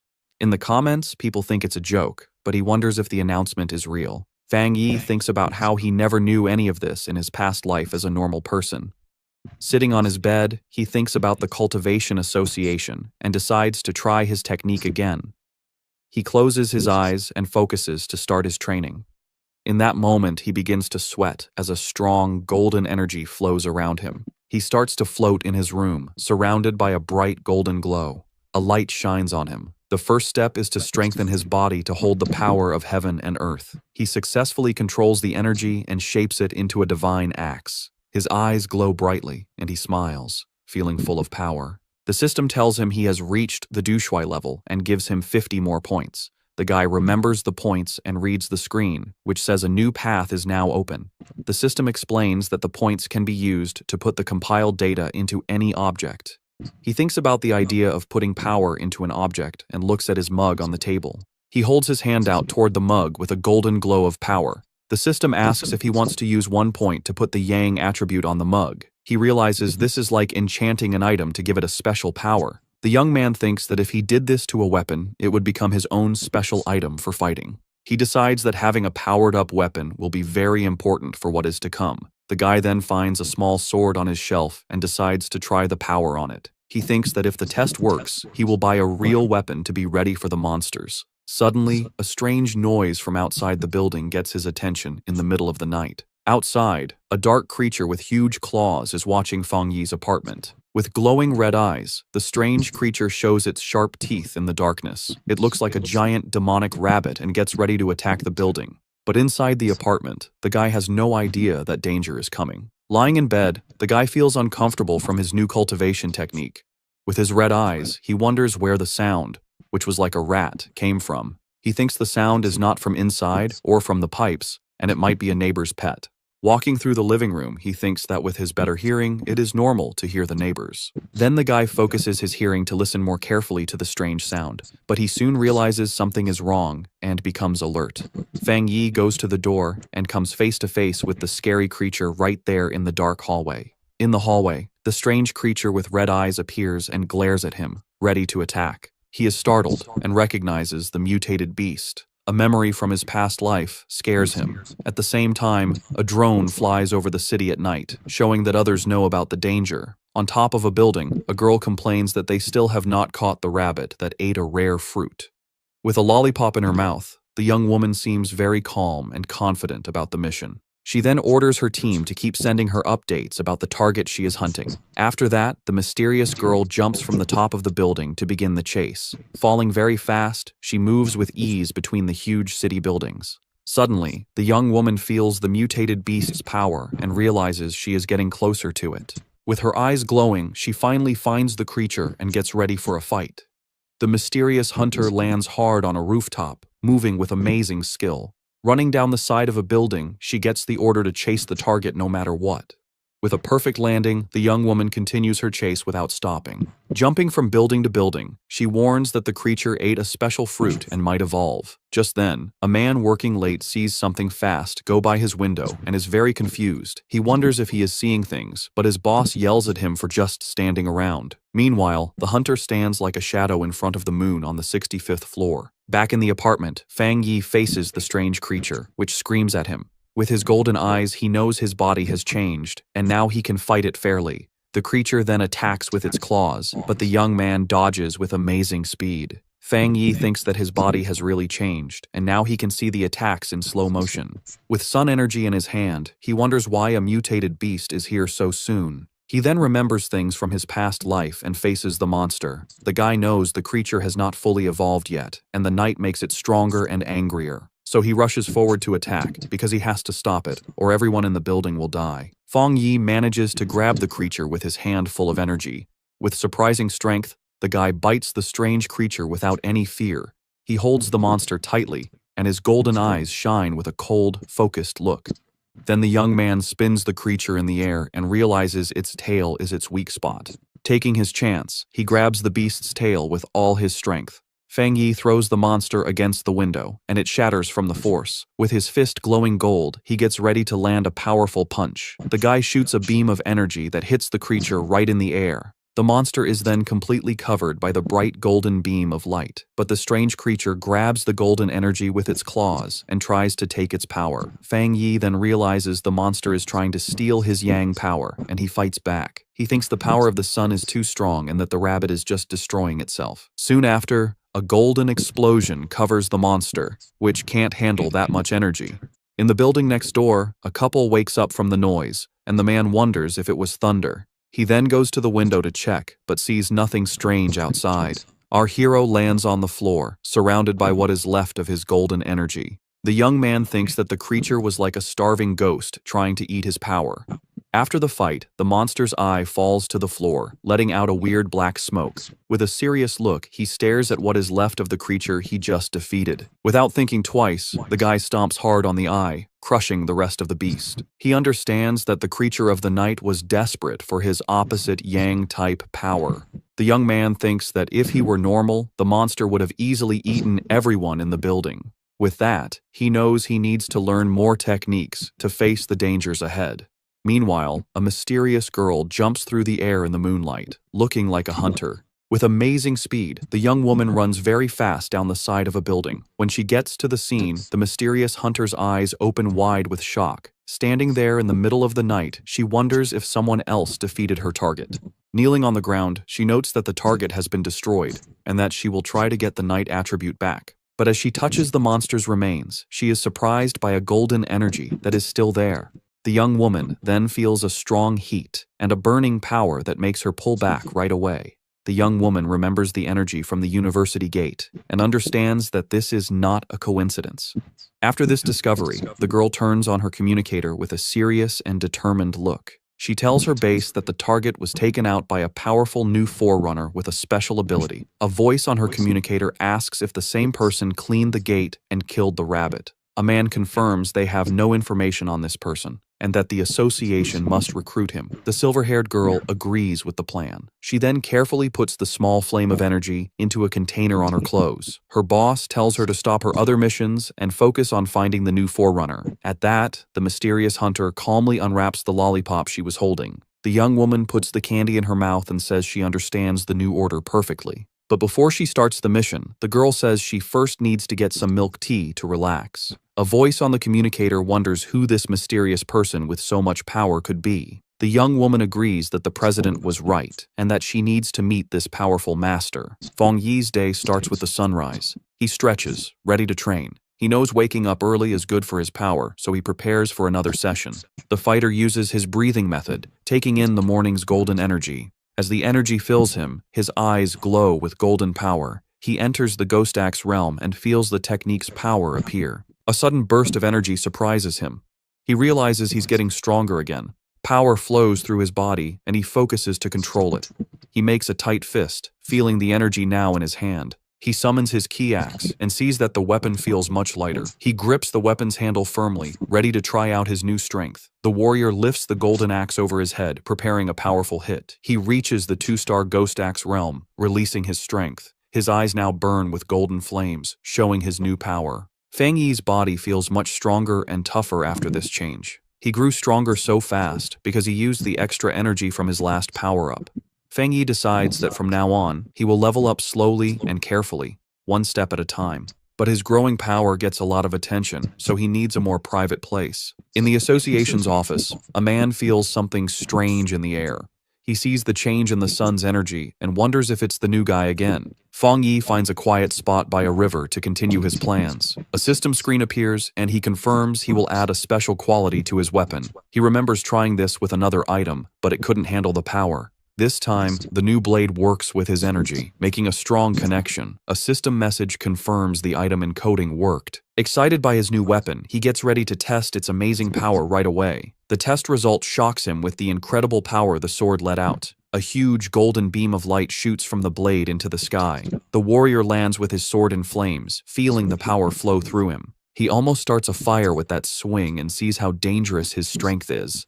The smoke from the attack is big, so he knows he was seen and needs to leave. A girl is running fast toward the smoke he left. She complains that she stepped away for a moment and missed everything. Suddenly, the young woman stops. She sees that the river is actually boiling. The agent flies over the damaged area, wondering what the new guy did to the place. She can already imagine being told off, since everything has gone wrong since he appeared.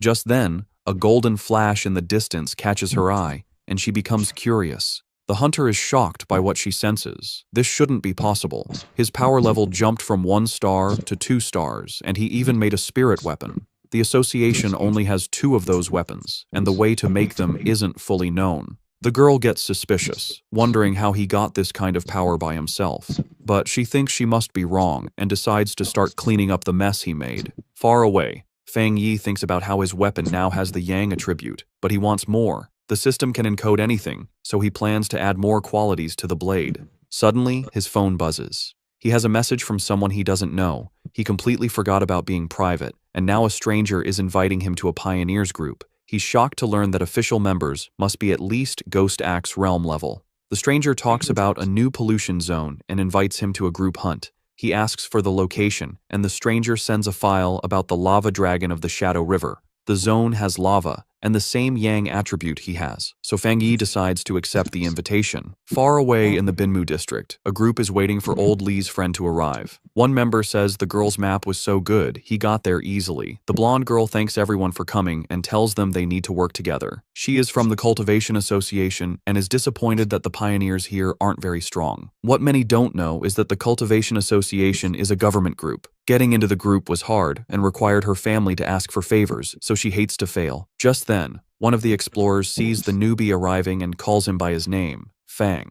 Fang Yi makes a strong entrance with his new sword and introduces himself to the group. The agent is startled by his power, but sees his aura isn't scary, but warm. Since the team is all there, the leader gives the signal, and they go toward the cave entrance. Fang Yi decides to go first and asks the blonde agent to take care of the light. The group walks through the cave, and one of them warns Fang about the loose rocks. They think it's strange that the place isn't very hot yet.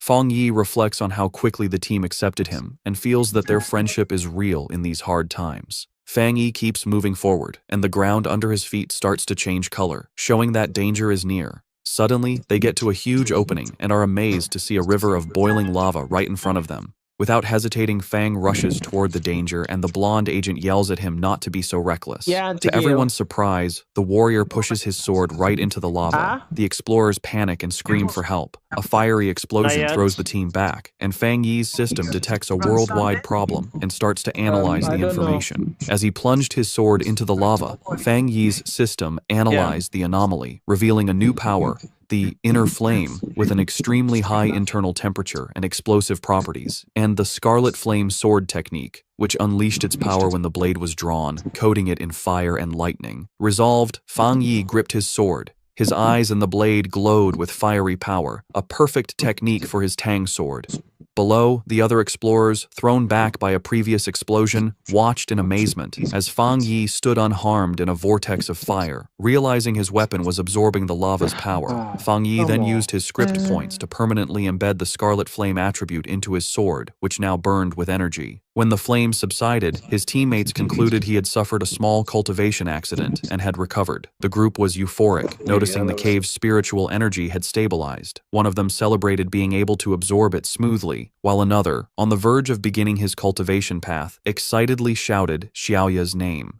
The blonde agent, Xiaoya, encouraged them to train while she kept watch, and the team thanked her for the opportunity. The peace was interrupted when Xiaoya detected figures approaching the entrance, warning that other pioneers were arriving. 3 muscular men entered, led by one with an eye patch and glowing red eyes who arrogantly declared the resource-rich land was now theirs. Xiaoya grew worried, recognizing all 3 newcomers were at the 1-star Ghost Axe realm, a level her team couldn't challenge. Despite the danger, Xiaoya tried to reason with them, politely stating they had arrived first and even offering to let them join. Her diplomacy was met with contempt. The eye-patch-wearing leader mocked her low level and ordered them to get lost or face the consequences.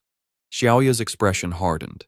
She reflected on the harsh reality of survival of the fittest in this new era, but as a member of the Xia Nations Association, she decided she couldn't allow this injustice. Just as the confrontation was about to escalate, Fang Yi stepped between Xiaoya and the hostile leader. With his sword ignited, he coldly asked the large man if he had nothing better to do than bully a young woman. The eye-patch-wearing leader was left stunned and speechless. Without hesitation, Fang Yi unleashed a single, devastating swing that created a fiery explosion, sending the 3 aggressors flying. The force of the attack startled Fang Yi's own teammates from their meditation. He remembered the tragedies caused by those who followed the survival of the fittest principle, knowing only overwhelming force would work on such people. To make his point, Fang Yi drove his blade into the ground in front of the rival leader. Surrounded by an immense golden aura, he coldly ordered them to scram.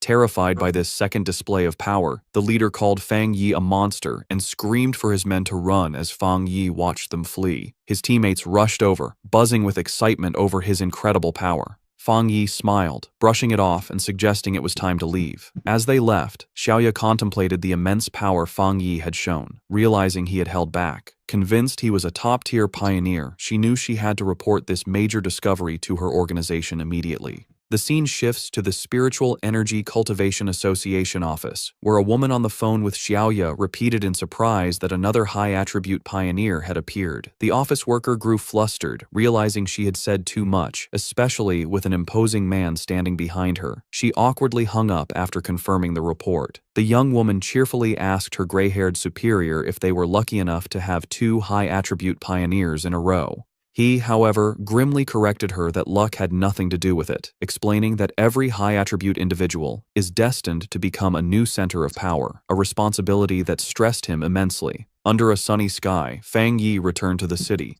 He tried to disguise himself as a cosplayer, but his powerful presence and authentic sword only drew more attention. His walk was interrupted when he saw on his phone that news of the cave incident had already gone viral. He chided himself for his carelessness, knowing the eruption of his internal flame was too noticeable. Dismissing the idea that his teammates would betray him, he focused on a more urgent matter. The massive yang energy he had absorbed was pushing him toward a new breakthrough. He needed to find a secluded place immediately and headed for the back mountain. 5 minutes later, on that same mountain, a silver-haired young woman named Su Qingying, a garden restoration expert, felt a sudden, powerful presence. She saw an intense burst of light, like a miniature sun, and recognized the signs of a cultivator breaking through to the 3-star Ghost Axe realm. The scale of the energy astounded her. She'd never imagined a breakthrough of that realm could be so monstrous. Driven by a sense of duty and a flash of recognition, she raced toward the disturbance, vowing to catch the mysterious individual this time. High on the mountain, Fang Yi was focused on his breakthrough. He pulled in huge amounts of golden energy, which spun around him before forming a bright, sun-like ball above his head. As he meditated in the air, the power behind him formed a complex, star-shaped divine shape. Golden energy sparked across his skin, and his eyes glowed with great power as he tried to control the wild energy. Finally, the power came together, taking the shape of a giant divine axe made of pure golden and light blue energy, crackling with power. Meanwhile, Su Jingying arrived and stopped suddenly when she saw the amazing sight. She watched in total disbelief, seeing that the mysterious person was about to swing the divine axe he had just created. His level of control was incredible. She wondered how anyone could command so much spiritual energy with such perfect skill and steadiness, asking herself if this man had secretly been training for centuries. The sight brought back a painful memory. Su Qingying remembered her own attempt to break through to the Ghost Axe 2-star level. The pressure from her own divine axe had been too much for her, pushing back and making her cough up blood. It left her stuck in bed for a full week. She was naturally strong, but she had still failed badly. She couldn't understand how this monster could handle a breakthrough that was so much more powerful than hers. As she ran closer, she was even more amazed. The huge amount of spiritual energy, the perfect control in every move of the axe, and the way every bit of power seemed to have been purified thousands of times. It was all beyond anything she had ever seen. She decided that this person wasn't just an amazing monster. He was like a god who had come down from the sky. She also noticed his calm and steady way of doing things. Most pioneers, when they felt a breakthrough was about to happen, would rush to get it done. This person, however, moved with a deep sense of experience and a strong mind, like a master from old times. Her thoughts were stopped when the giant, fiery divine axe began to move. She watched the awesome sight as it swung with a purpose, heading east. At the peak of his power, Fang Yi's eyes burned with pure golden light as cracks of raw energy spread across his face. He floated inside a blinding storm of golden power, successfully controlling the huge amount of energy he had gathered to evolve. A system window then appeared, officially confirming he had succeeded. He had reached the Ghost Axe realm, 2-star. The new divine axe slammed down into the earth, releasing all of its power in one huge shockwave that tore across the mountain. Su Qingying was caught in the powerful blast and had to hold herself steady against the wave of golden energy. The leftover force cut a huge path through the forest before fading away, but when she looked up, the mysterious man had completely disappeared. Breathing hard from the effort and her frustration, Su Qingying couldn't believe she had missed him again, especially since she had arrived in only 30 seconds. A worrying thought came to her. He must have known that she was tracking him. She worried that if he stayed this hard to find, her mission to recruit him would be impossible. Just as she was about to give up, she paused. A sudden idea hit her. She looked away from the path of destruction and toward a giant old tree that was now glowing with a soft, leftover golden light. With a new feeling of certainty, she called out into the woods that seemed empty, calling him Senior and asking if he was still in the area. From the shadows of the forest, Fang Yi appeared, his hooded body giving off a cool confidence. His glowing red eyes were on Su Qingying. He immediately knew she was the person who had been looking into him for the past few days. Seeing she had been found, Su Qingying stood her ground and properly introduced herself. She said she was the captain of the Firefly Squad, a part of the Spiritual Practitioners Association of Xia Nation, and also one of the nation's first pioneers. On behalf of the association, she sincerely invited him to join them. She admitted she had been following him for 2 days, and hoped her methods hadn't made him think badly of her. As she spoke, Fang Yi stayed quiet, and his face was hard to read under his hood. Su Qingying added that while the public didn't know yet, all the official papers for the association were ready. Inside, however, she was very nervous, choosing her words carefully, and worrying if she was bothering him or making the powerful man angry. She knew she had to sound soft and respectful. Her carefully planned speech was cut short by Fang Yi's simple, direct question. Why should I join? The direct question surprised her completely. She stuttered for a moment, panicking over what to say. She quickly saw that empty, nice words would be useless against someone so smart. The truth was her only choice. Pulling herself together, she explained what the association was for. She told him that the Xia Nation wanted to gather and unite all the early pioneers, to guide them on an organized path, and also give them extra protection. She knew that growth was messy right now, and that an association might feel like a cage to a free spirit like him. But she asked him to look at the bigger picture. A great return of spiritual energy was coming, and they would all need to stand together to face the unknown enemies of the future. After listening to her passionate speech, Fang Yi leaned casually against a tree, looking tired and uninterested. He told her plainly that he was not willing to join. He explained that, for now, he still couldn't bring himself to fully trust her or the association she represented. Su Qingying was left completely stunned and speechless by his direct refusal, her eyes wide with shock. Facing his refusal, Su Qingying grew desperate. She quickly pulled out her identification card from her jacket. Holding it up for him to see, she quickly introduced herself again as Su Qingying and mentioned she used to be a well-known athlete before the spiritual energy returned. She begged him to believe her, hoping her public identity would give him a reason to trust her. Fang Yi paused and thought about her words. He touched his chin thoughtfully, saying that he now vaguely remembered her. His mind remembered a framed picture of her celebrating a victory as the runner-up in the Xia Nation's long-distance championship. He realized her natural athletic skill was what made her such a fast and good pioneer. However, his face then became hard.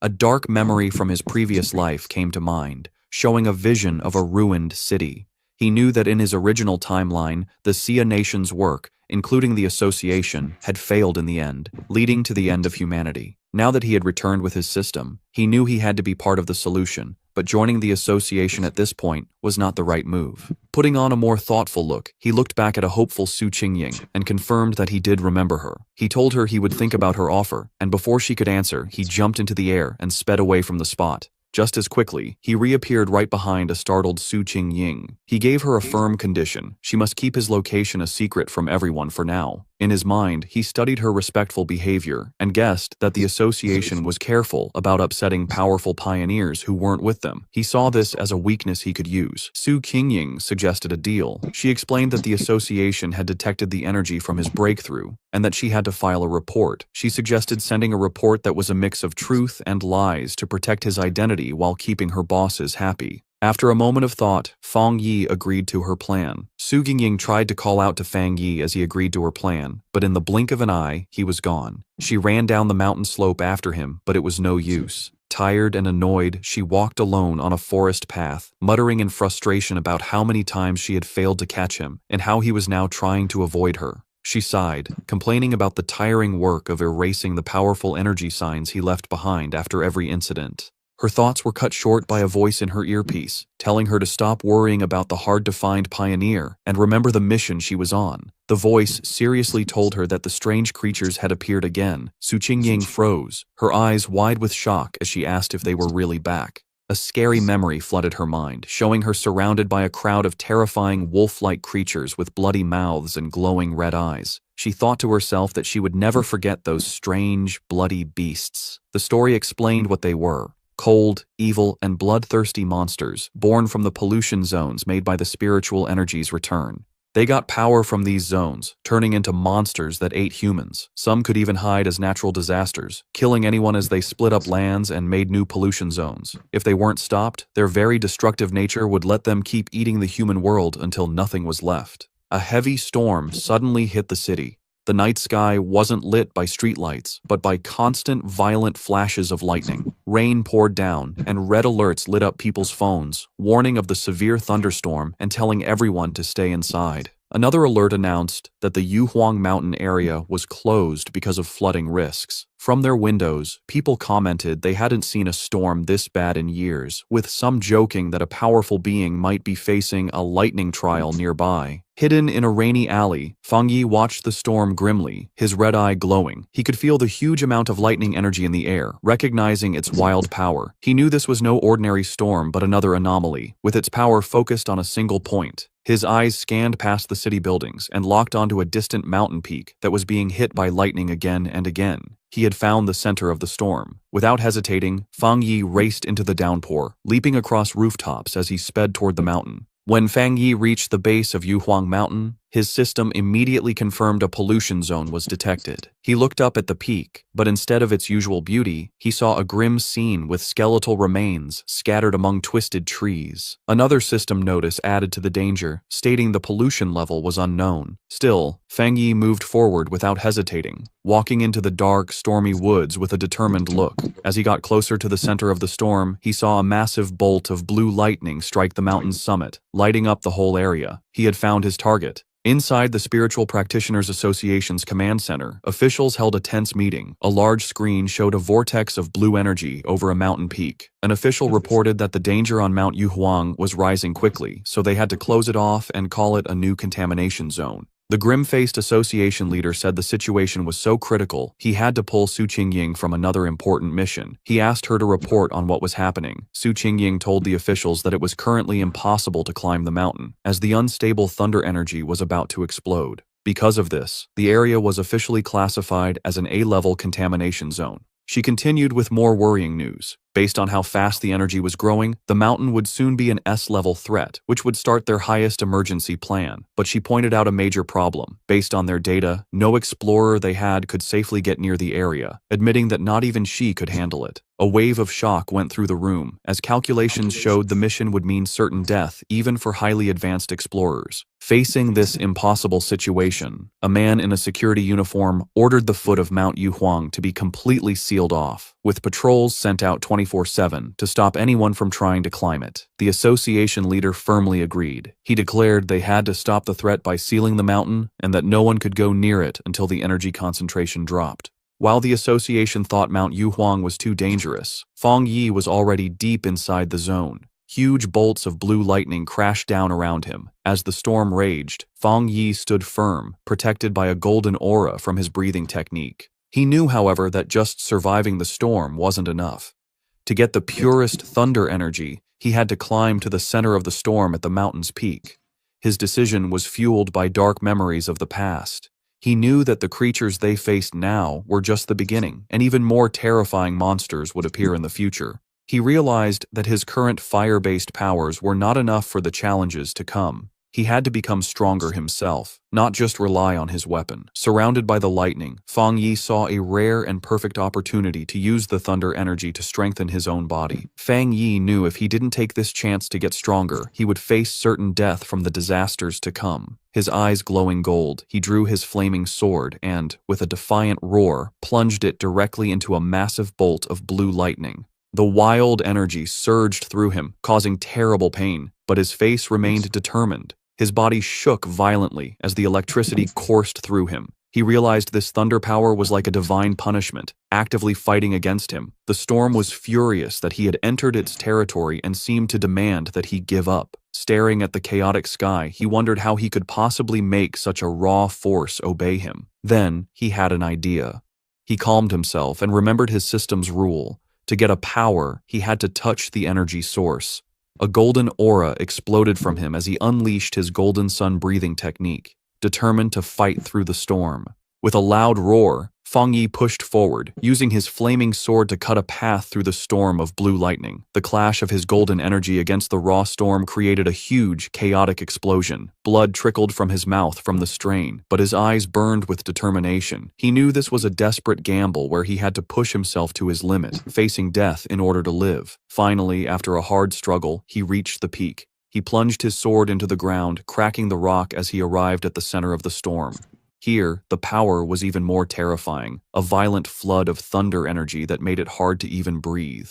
He felt the storm's full attention on him and realized it no longer just wanted to push him away, it wanted to kill him. As if to prove it, the storm gathered its full power and shot a single, massive beam of white-hot lightning directly at him, an attack meant to completely destroy him. As Fang Yi faced the storm's final attack, his system activated, detecting a powerful thunder attribute and starting to process it. Far below in the city, people watched from a tall building, amazed. One man taking a photo had never seen lightning so big. Another wondered if a god was going through a trial, even thinking he saw a person in the sky. At the mountain's peak, the fight ended in a brilliant explosion. Fang Yi had won. A system message confirmed it, announcing he had obtained refined divine thunder power and could now summon heavenly lightning to make his body godlike. He was rewarded with 5 writing points. Fang Yi now floated in the air, surrounded by blue lightning and his golden aura.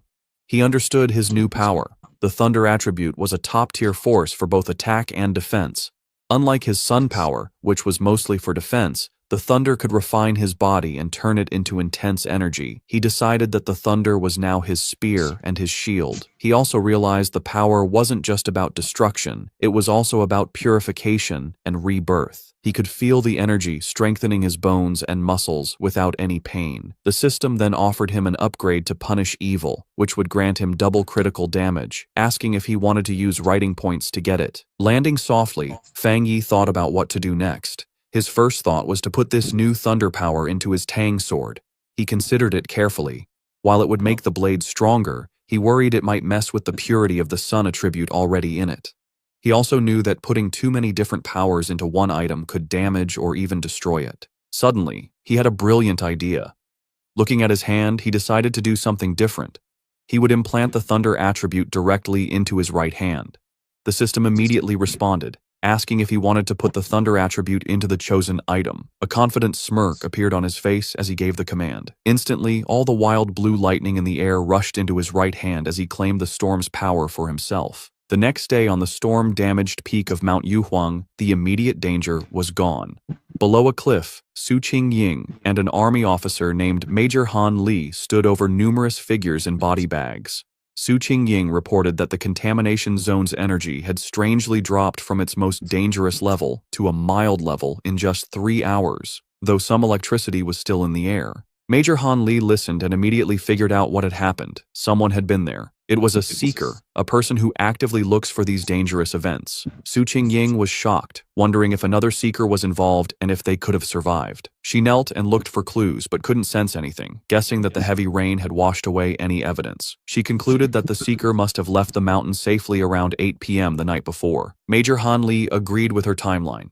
The strange event began around 6 p.m., and the army sealed the mountain at 7 p.m., so the seeker must have climbed the mountain before it was closed. He noted that their instruments predicted the danger would reach grade S, but after 8 p.m., the energy suddenly dropped. Standing where the lightning had been strongest, the major added his own theory. He believed the seeker not only survived the lightning, but probably had a thunder-related power, turning the disaster into a great opportunity. He concluded this person was the direct cause of the sudden change. The major then shared his biggest worry. People like this were the most dangerous because they didn't know whose side they were on. Su Qingying agreed, adding that if such a powerful person was a threat, the disaster they could cause would be huge. They had to be found quickly. Miles away, sitting on his couch and unaware of the military operation now focused on him, Fang Yi let out a sudden, loud sneeze. Back on the mountain, Major Han Li made his decision. He gave a firm order to his troops. Find this person immediately, at any cost. As his command was given, he assigned the mysterious target his temporary code name,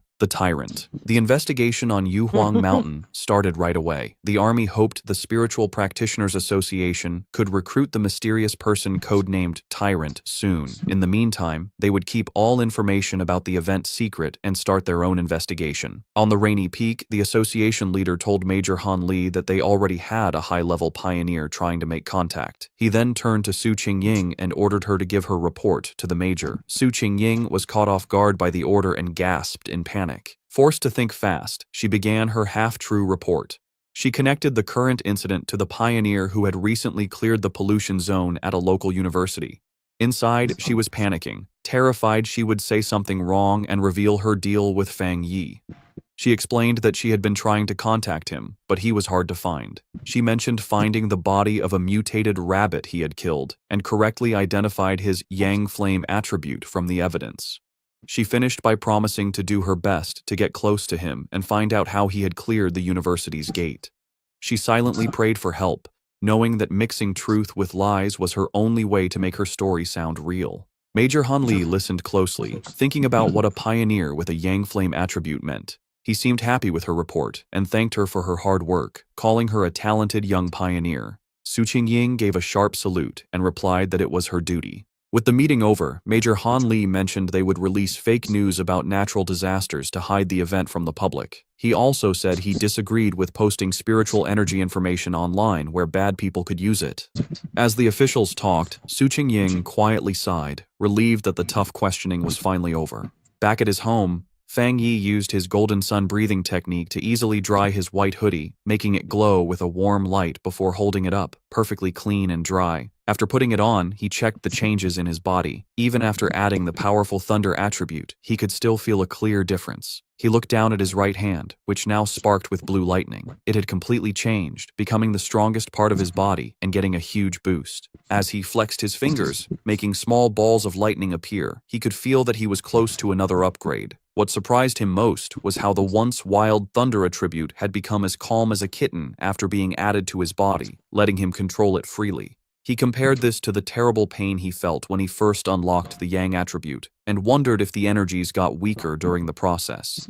Remembering the system told him this new power dealt double damage to strange and evil creatures, he was eager to test it. His thoughts were broken by a sudden alert from his phone on a nearby table. He picked it up, wondering what was happening now. He had set up special news alerts after the last incident, knowing that in these crazy times, the government would issue warnings to protect people. For a pioneer like him, however, these warnings were more than just notices of danger. In every crisis, there was a chance to grow stronger, even if it meant risking his life. As Fang Yi thought about what to do next, he looked at the major news alert on his phone. The report said a huge explosion had just happened inside a chemical plant, causing a lot of pollution in the city. The official story said no one was hurt and told people to stay calm, but Fang Yi was suspicious of an event this big. He checked online forums, where people who saw it happen gave a much scarier story. People who lived nearby described a super creepy feeling they couldn't explain. One person asked if it was a cold, evil aura, and another quickly agreed. While many were doubtful, the overall feeling was one of dread and fear. The words cold and evil aura felt familiar to Fang Yi. Suddenly, a terrifying memory from his past life came back. A bloody hand and a horrible monster. He remembered hiding in fear from a giant, red, demonic beast as it destroyed everything around it.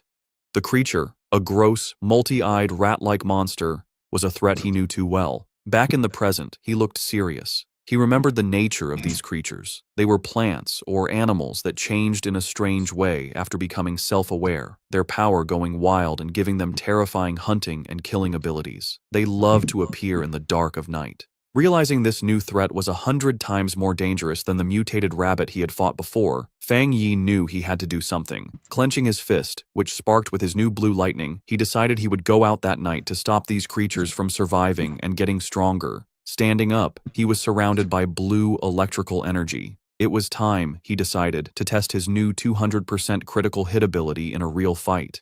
On a dark and stormy night, rain fell on the empty city streets. As a traffic light changed, a blur of motion sped across the wet road, a squad of cloaked figures moving with amazing speed. These were the members of the Destroyer Squad, and they were hunting. One member reported to their headquarters that they were tracking Anomaly File Number 7, codenamed Candle Night, but had lost the target. The creature's known ability was to blend into the darkness, making it very hard to follow. The squad member added new, scary details to the file. The anomaly made a faint sizzling sound when it was close and liked to eat humans. As lightning lit up the sky, the squad landed on a rooftop to look over the city. Their leader, a determined man with light hair and a scar on his face, knew the stormy weather was perfect for the creature's hunt. He said with grim certainty that they could not let that happen. Miles away, in a busy command center, an operator got the updated information. He confirmed the new data for File 7. Candle Night had been submitted. The situation was serious. An extermination request was filed as a high priority, with a goal to solve it in 12 hours. The order came back from headquarters. The destroyer squad was to keep chasing the target, but their own safety was most important. The team immediately started the chase again, leaping from building to building through the rainy city. The squad leader paused, looking at a glowing holographic map of the city full of red markers showing active anomalies. He knew that a 12-hour response time wasn't fast, but it was the best headquarters could do. The country was large, and with anomalies appearing everywhere, even their advanced resources were stretched thin. Just as the destroyer squad got close to their target's last known location, a warning came from their headquarters. The operator told them that the area they were entering was currently occupied by Spiritual Energy Cultivation Association agents. A photo of Su Qingying appeared on the screen as the operator explained that her team was watching pioneers there and could be asked to help. The destroyer squad's leader acknowledged the message and asked headquarters to have her come help, saying he had heard of her good work. Elsewhere, Su Qingying was surprised to learn she had become so famous. The destroyer squad waited grimly in the rain. Soon, Su Qingying and her own cloaked team arrived, taking a spot on a higher rooftop. With a hand on her hip, she looked down at the squad below and casually asked if they were the ones calling her for overtime. The destroyer squad's leader was not happy with her casual tone. He sternly told her that the Candle Night anomaly eats people and that this was much more serious than a simple overtime request. One of Su Qingying's team members shot back, asking if that was the right way to ask for help. Su Qingying then turned to leave, saying that the destroyer squad seemed so good, they probably didn't need help after all. She announced that her team, the Ying squad, would be leaving. As they started to go, her team members muttered among themselves, one worrying about their boss's savage attitude and another defending her, saying their own missions were just as dangerous. The leader of the destroyer squad immediately panicked and called for her to wait. He apologized for his harsh tone and begged for her help. He explained just how dangerous Candle Night was, and that without her famous tracking skills, they would be at a great disadvantage. He stressed that if his team failed, the people of the city would be the ones to suffer, as the monster would kill them all. After agreeing to work together, the two teams stood on a rainy rooftop, ready to hunt. Su Qingying concentrated, and a glowing blue ball of energy appeared in her hand. She announced she had found the creature. The orb's energy expanded, showing the monster's location. Hidden in the dark, wet ruins of a chemical plant, the monstrous, multi-eyed rat-like creature called Candle Night was eating something. Its file noted that it liked darkness, dampness, and eating people. With the target found, Su Qingying gave the command for the joint operation to start. The creature's senses were sharp, and it instantly looked up, aware of their presence. It jumped away, just as an attack hit the ground where it had been. A member of the destroyer squad said the target had spotted them and ordered the team to form up. The squad members moved with incredible speed, their cloaks blurring as they chased it. They surrounded the creature from all sides, and with their prey trapped, they shouted together, ready to attack. One of the destroyer squad members lunged forward, shouting the order to attack. He hit the creature hard, sending it crashing into a pile of rubble. But instead of being weaker, the monster's body began to change, its back erupting with red sores and black spikes. With a furious shriek, the enraged Candle Night fought back, creating a vortex of dark energy. Su Qingying desperately shouted for the teams to watch out for the sound wave and dodge. Her warning was a moment too late. A powerful sonic blast erupted from the creature, sending the squad members flying back. The destroyer squad's leader was thrown from the rooftop, crashing onto the street below. One of his team members rushed to his side. The leader pushed himself up, bruised but alive. He admitted that if he hadn't moved back at the last second, his bones would have been broken. He knew they were in grave danger. If the creature stayed in the city any longer, it would cause a huge disaster. The battle took another turn as Candle Night continued to change. It grew large, bat-like wings and let out a roar, its throat glowing with green energy. It then spewed a corrosive, dark substance that filled the air with toxic green smoke. The creature aimed this blast at the ground, trying to melt the street to burrow underground and escape. One of Su Qingying's team members warned her that the monster had a corrosive dark power and that anything it touched would be destroyed. She explained that their team didn't have a power strong enough to fight it. Su Qingying, however, stayed calm. She ordered her team to stay alert and not to mess up the destroyer squad's formation, reminding them their main job was to gather information and help with strategy. Meanwhile, a destroyer squad member with a dagger prepared to strike the escaping creature. Suddenly, a pair of menacing red eyes glowed from the darkness. The winged Candle Knight lunged forward, narrowly dodging an attack from a leaping squad member. Enraged, the destroyer squad leader yelled at his team not to let the monster escape. The winged creature flew through the city streets, chased by the cloaked members of the Ying squad. From a high rooftop, Su Qingying and 2 of her team members watched.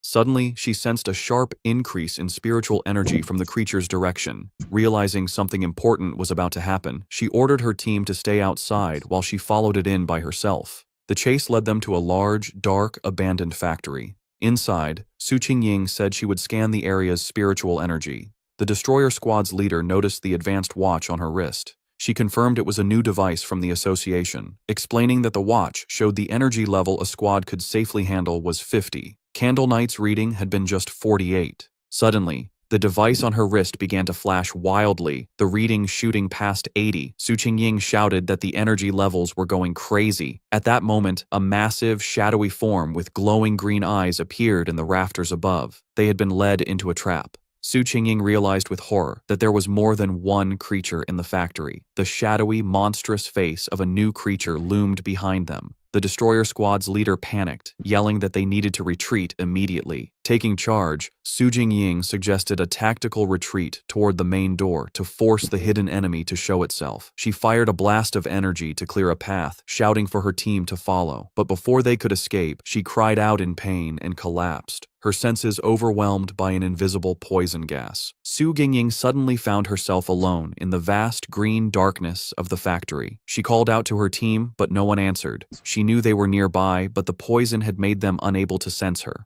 Putting the pieces together, she realized the full trap. Candle Knight had led them to this factory, which was the territory of a much more powerful creature, a giant serpent she had only faintly sensed earlier. As if summoned by her thoughts, the huge, armored head of a shadowy serpent with glowing green eyes loomed over her.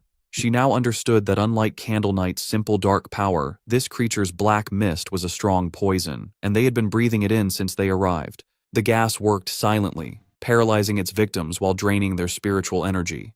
Fighting back would only use up their power faster, leading to certain death.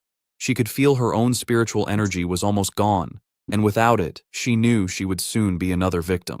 As she collapsed to the floor, her strength gone, she despaired at the terrifying intelligence of a creature that was just playing with them. She closed her eyes, wondering if this was the end. Lying defeated on the factory floor, Su Qingying saw a single ray of light cut through the green darkness above. A flicker of hope appeared in her eyes. Suddenly, the factory ceiling exploded inward, and a blinding light filled the room. Her eyes widened as a figure came down from the blast. It was Fang Yi.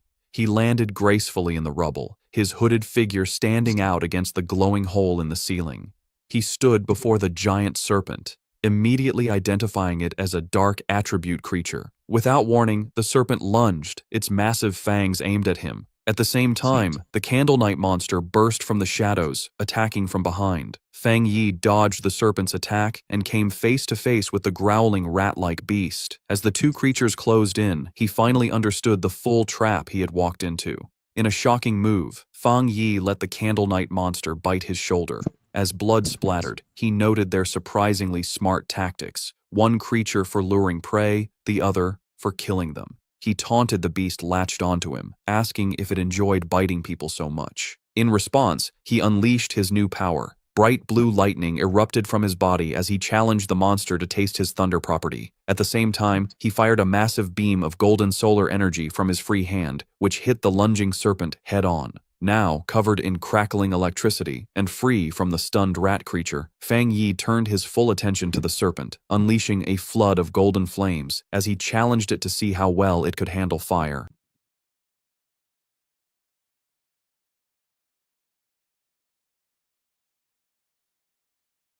Our story begins when, 5 years ago, Portals called gates opened to different levels of another world called the Shadow World, and people who could access these portals are known as Awakeners with special abilities, with the Shadow World granting them the chance to level up, or get unalived while trying.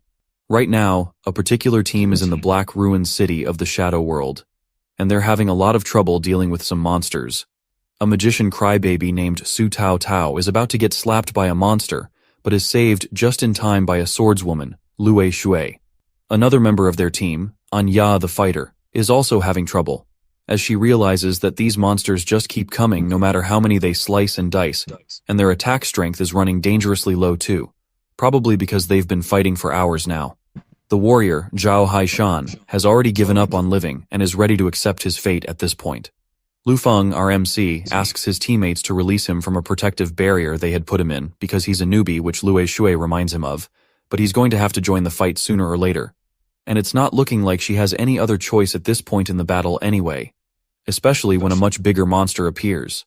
They try to keep composure in front of the new guy and attack the bigger monster all at once, but the monster easily overpowers them, even with the strength buff from Su Tao Tao.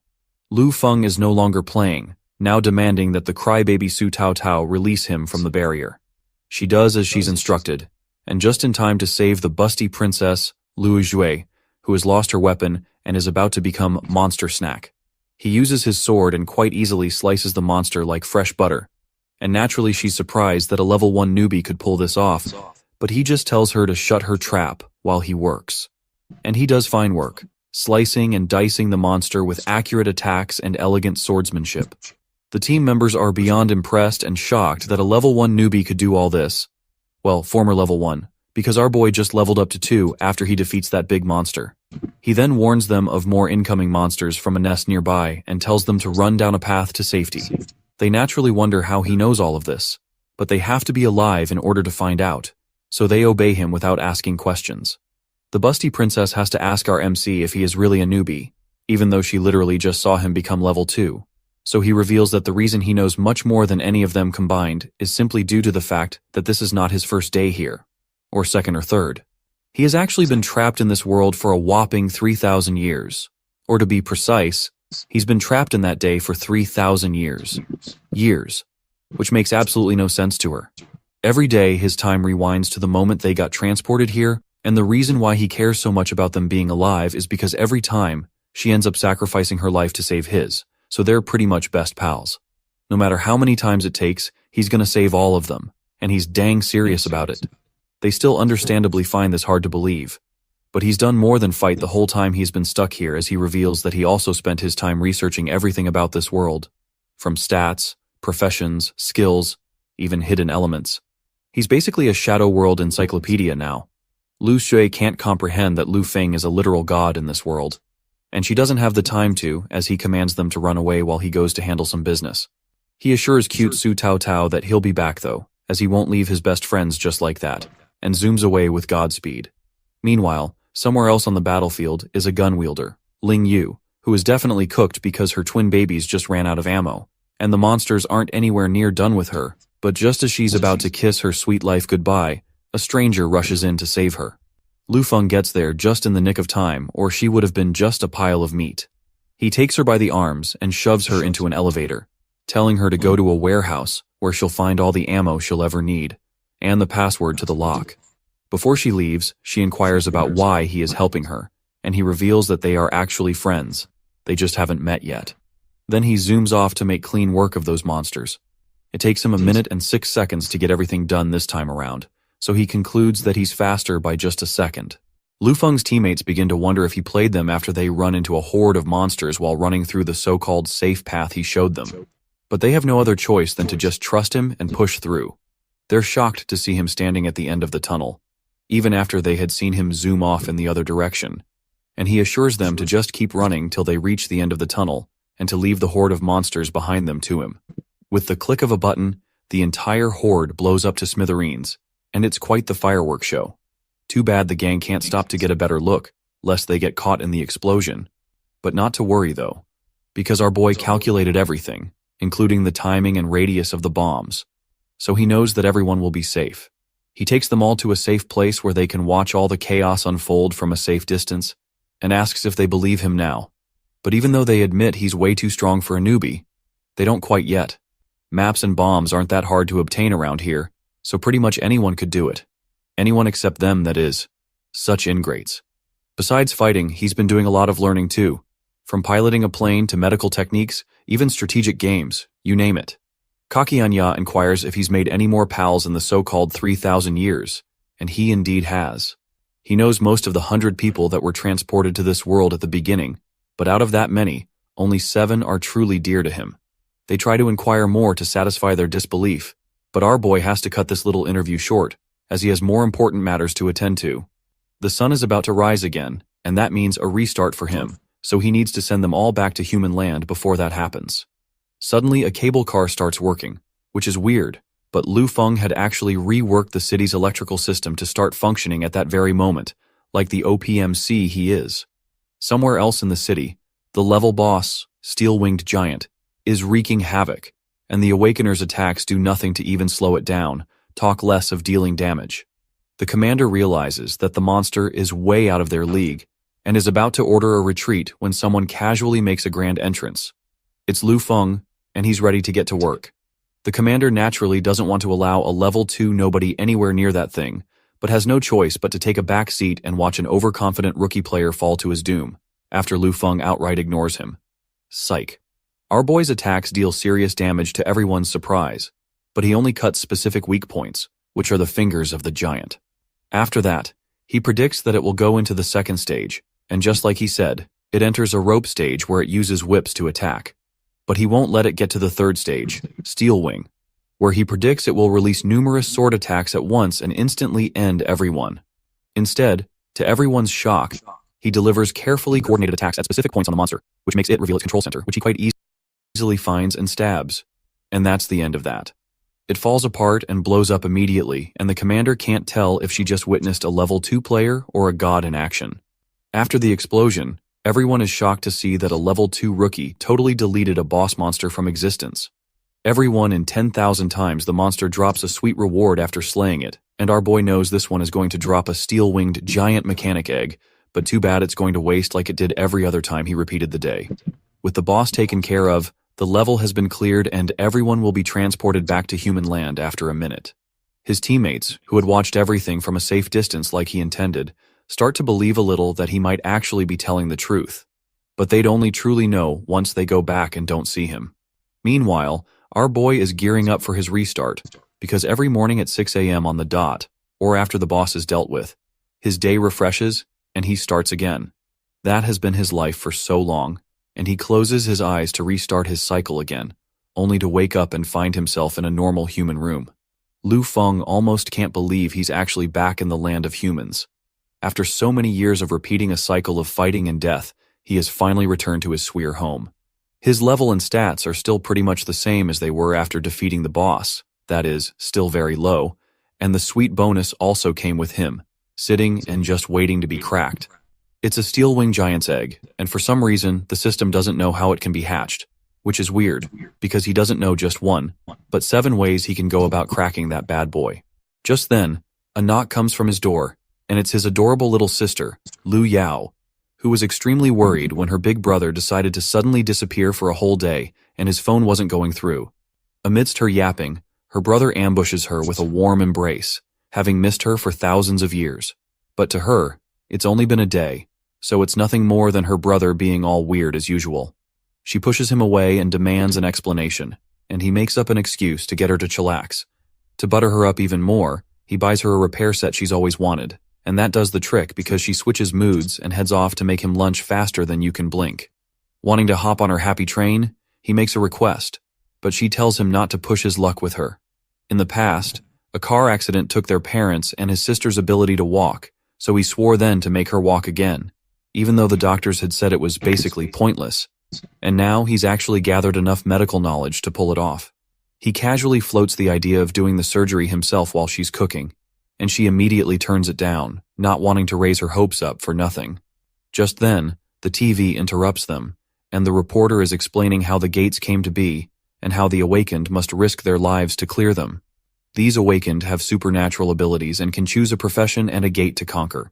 but sometimes they're dragged into high-level, unknown, dangerous worlds against their will, and have to fight their way out. Rumors say that only when the god-rank Shadow World is dealt with can all the other gates disappear. Then the guild leader of the #1 Awakeners Guild, called Ark, makes an appearance. His name is Alston, and he currently holds the position of strongest Awakener in the world, having conquered multiple Shadow Worlds in his time. He is giving All Might vibes, preaching hope, being a legend, the full package. He truly believes that one day every Awakener will be free, but our boy Lu Feng knows it's all crap on top of crap. The truth is that Alston is actually a demon who unalives people just to fill his own power and would hunt down everyone, including our MC, and use their life force to recover. His real goal is not to free Awakeners, but to use them as pedestals to his throne as a god who controls this world. So yeah, he's definitely giving more of Homelander's vibes now. Anyway, our boy reckons he should avoid that psycho until he gets stronger. If he wants any chance at beating him, he'll need his very own guild, and he knows the exact people he needs, starting with his teammates back at the raid. Sometime during his repetitions, a scholar had predicted that the next time the Awakeners are forcefully summoned, it would be a catastrophic level world, and he needs to make sure all his friends survive that one as well. The sound of his sister calling him to lunch brings him out of his thoughts. He can't save the world on an empty stomach now, can he? Meanwhile, the golden egg he left in his room is beginning to crack and hatch a little. So our boy Lu Feng goes to pay the Awakened Service Center a little visit, but everyone there just wants to join the Ark Guild like it's hot cake. And no one really wants to actually start a new guild, which is why it shocks everybody when a total nobody like our MC applies to start his very own guild. Normally, only level 50 and above create guilds of their own, and Lu Feng is a measly level 9. The receptionist explains that he would need to submit an A-rank item as collateral while they study it for 1 week, and people around him laugh at this because there's no way a level 9 even has a C-rank item, talk less of an A rank. But our boy blows the hell out of everyone's mind when he casually pulls out his golden egg, which is basically an S-rank treasure. He tells the receptionist to handle it with care and at a stable temperature, and she informs him that at least 3 people have to actually join his guild in the next 36 hours, lest his application be voided. It's no matter for him though, for he already knows everyone he wants, and he will make them join, whatever means necessary. At a kendo gym in London, our busty princess Luo Shui is destroying her training opponent when she gets a random notification on her phone. She annoyingly declines Lu Feng's offer immediately without giving it a second thought. She obviously still doesn't believe that our boy spent that much time in the Shadow World. At an establishment, the CEO, who happens to be Anya, is about to lay a poor employee off for slacking around when she sees Lu Feng's notification and spends even less time than Luo Shui in rejecting it. At the military base, Zhao Haishan is busy transporting some heavy delicate mech technology when he receives Lu Feng's invite. This one doesn't even read it and immediately assumes it's one of those scams, rejecting it. Su Tao Tao doesn't accept his invitation either, and it seems that nobody in his team believes him.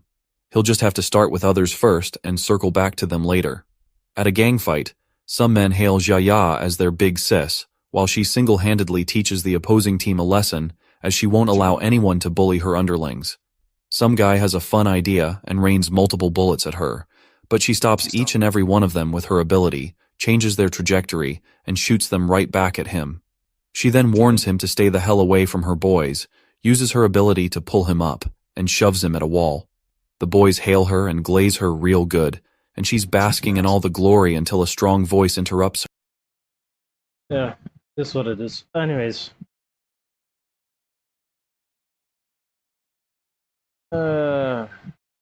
I'll be ending the stream now. I'll be back a little bit later. 28 o'clock. Oh, thank you for coming. Thank you for the views. I am out. Laters.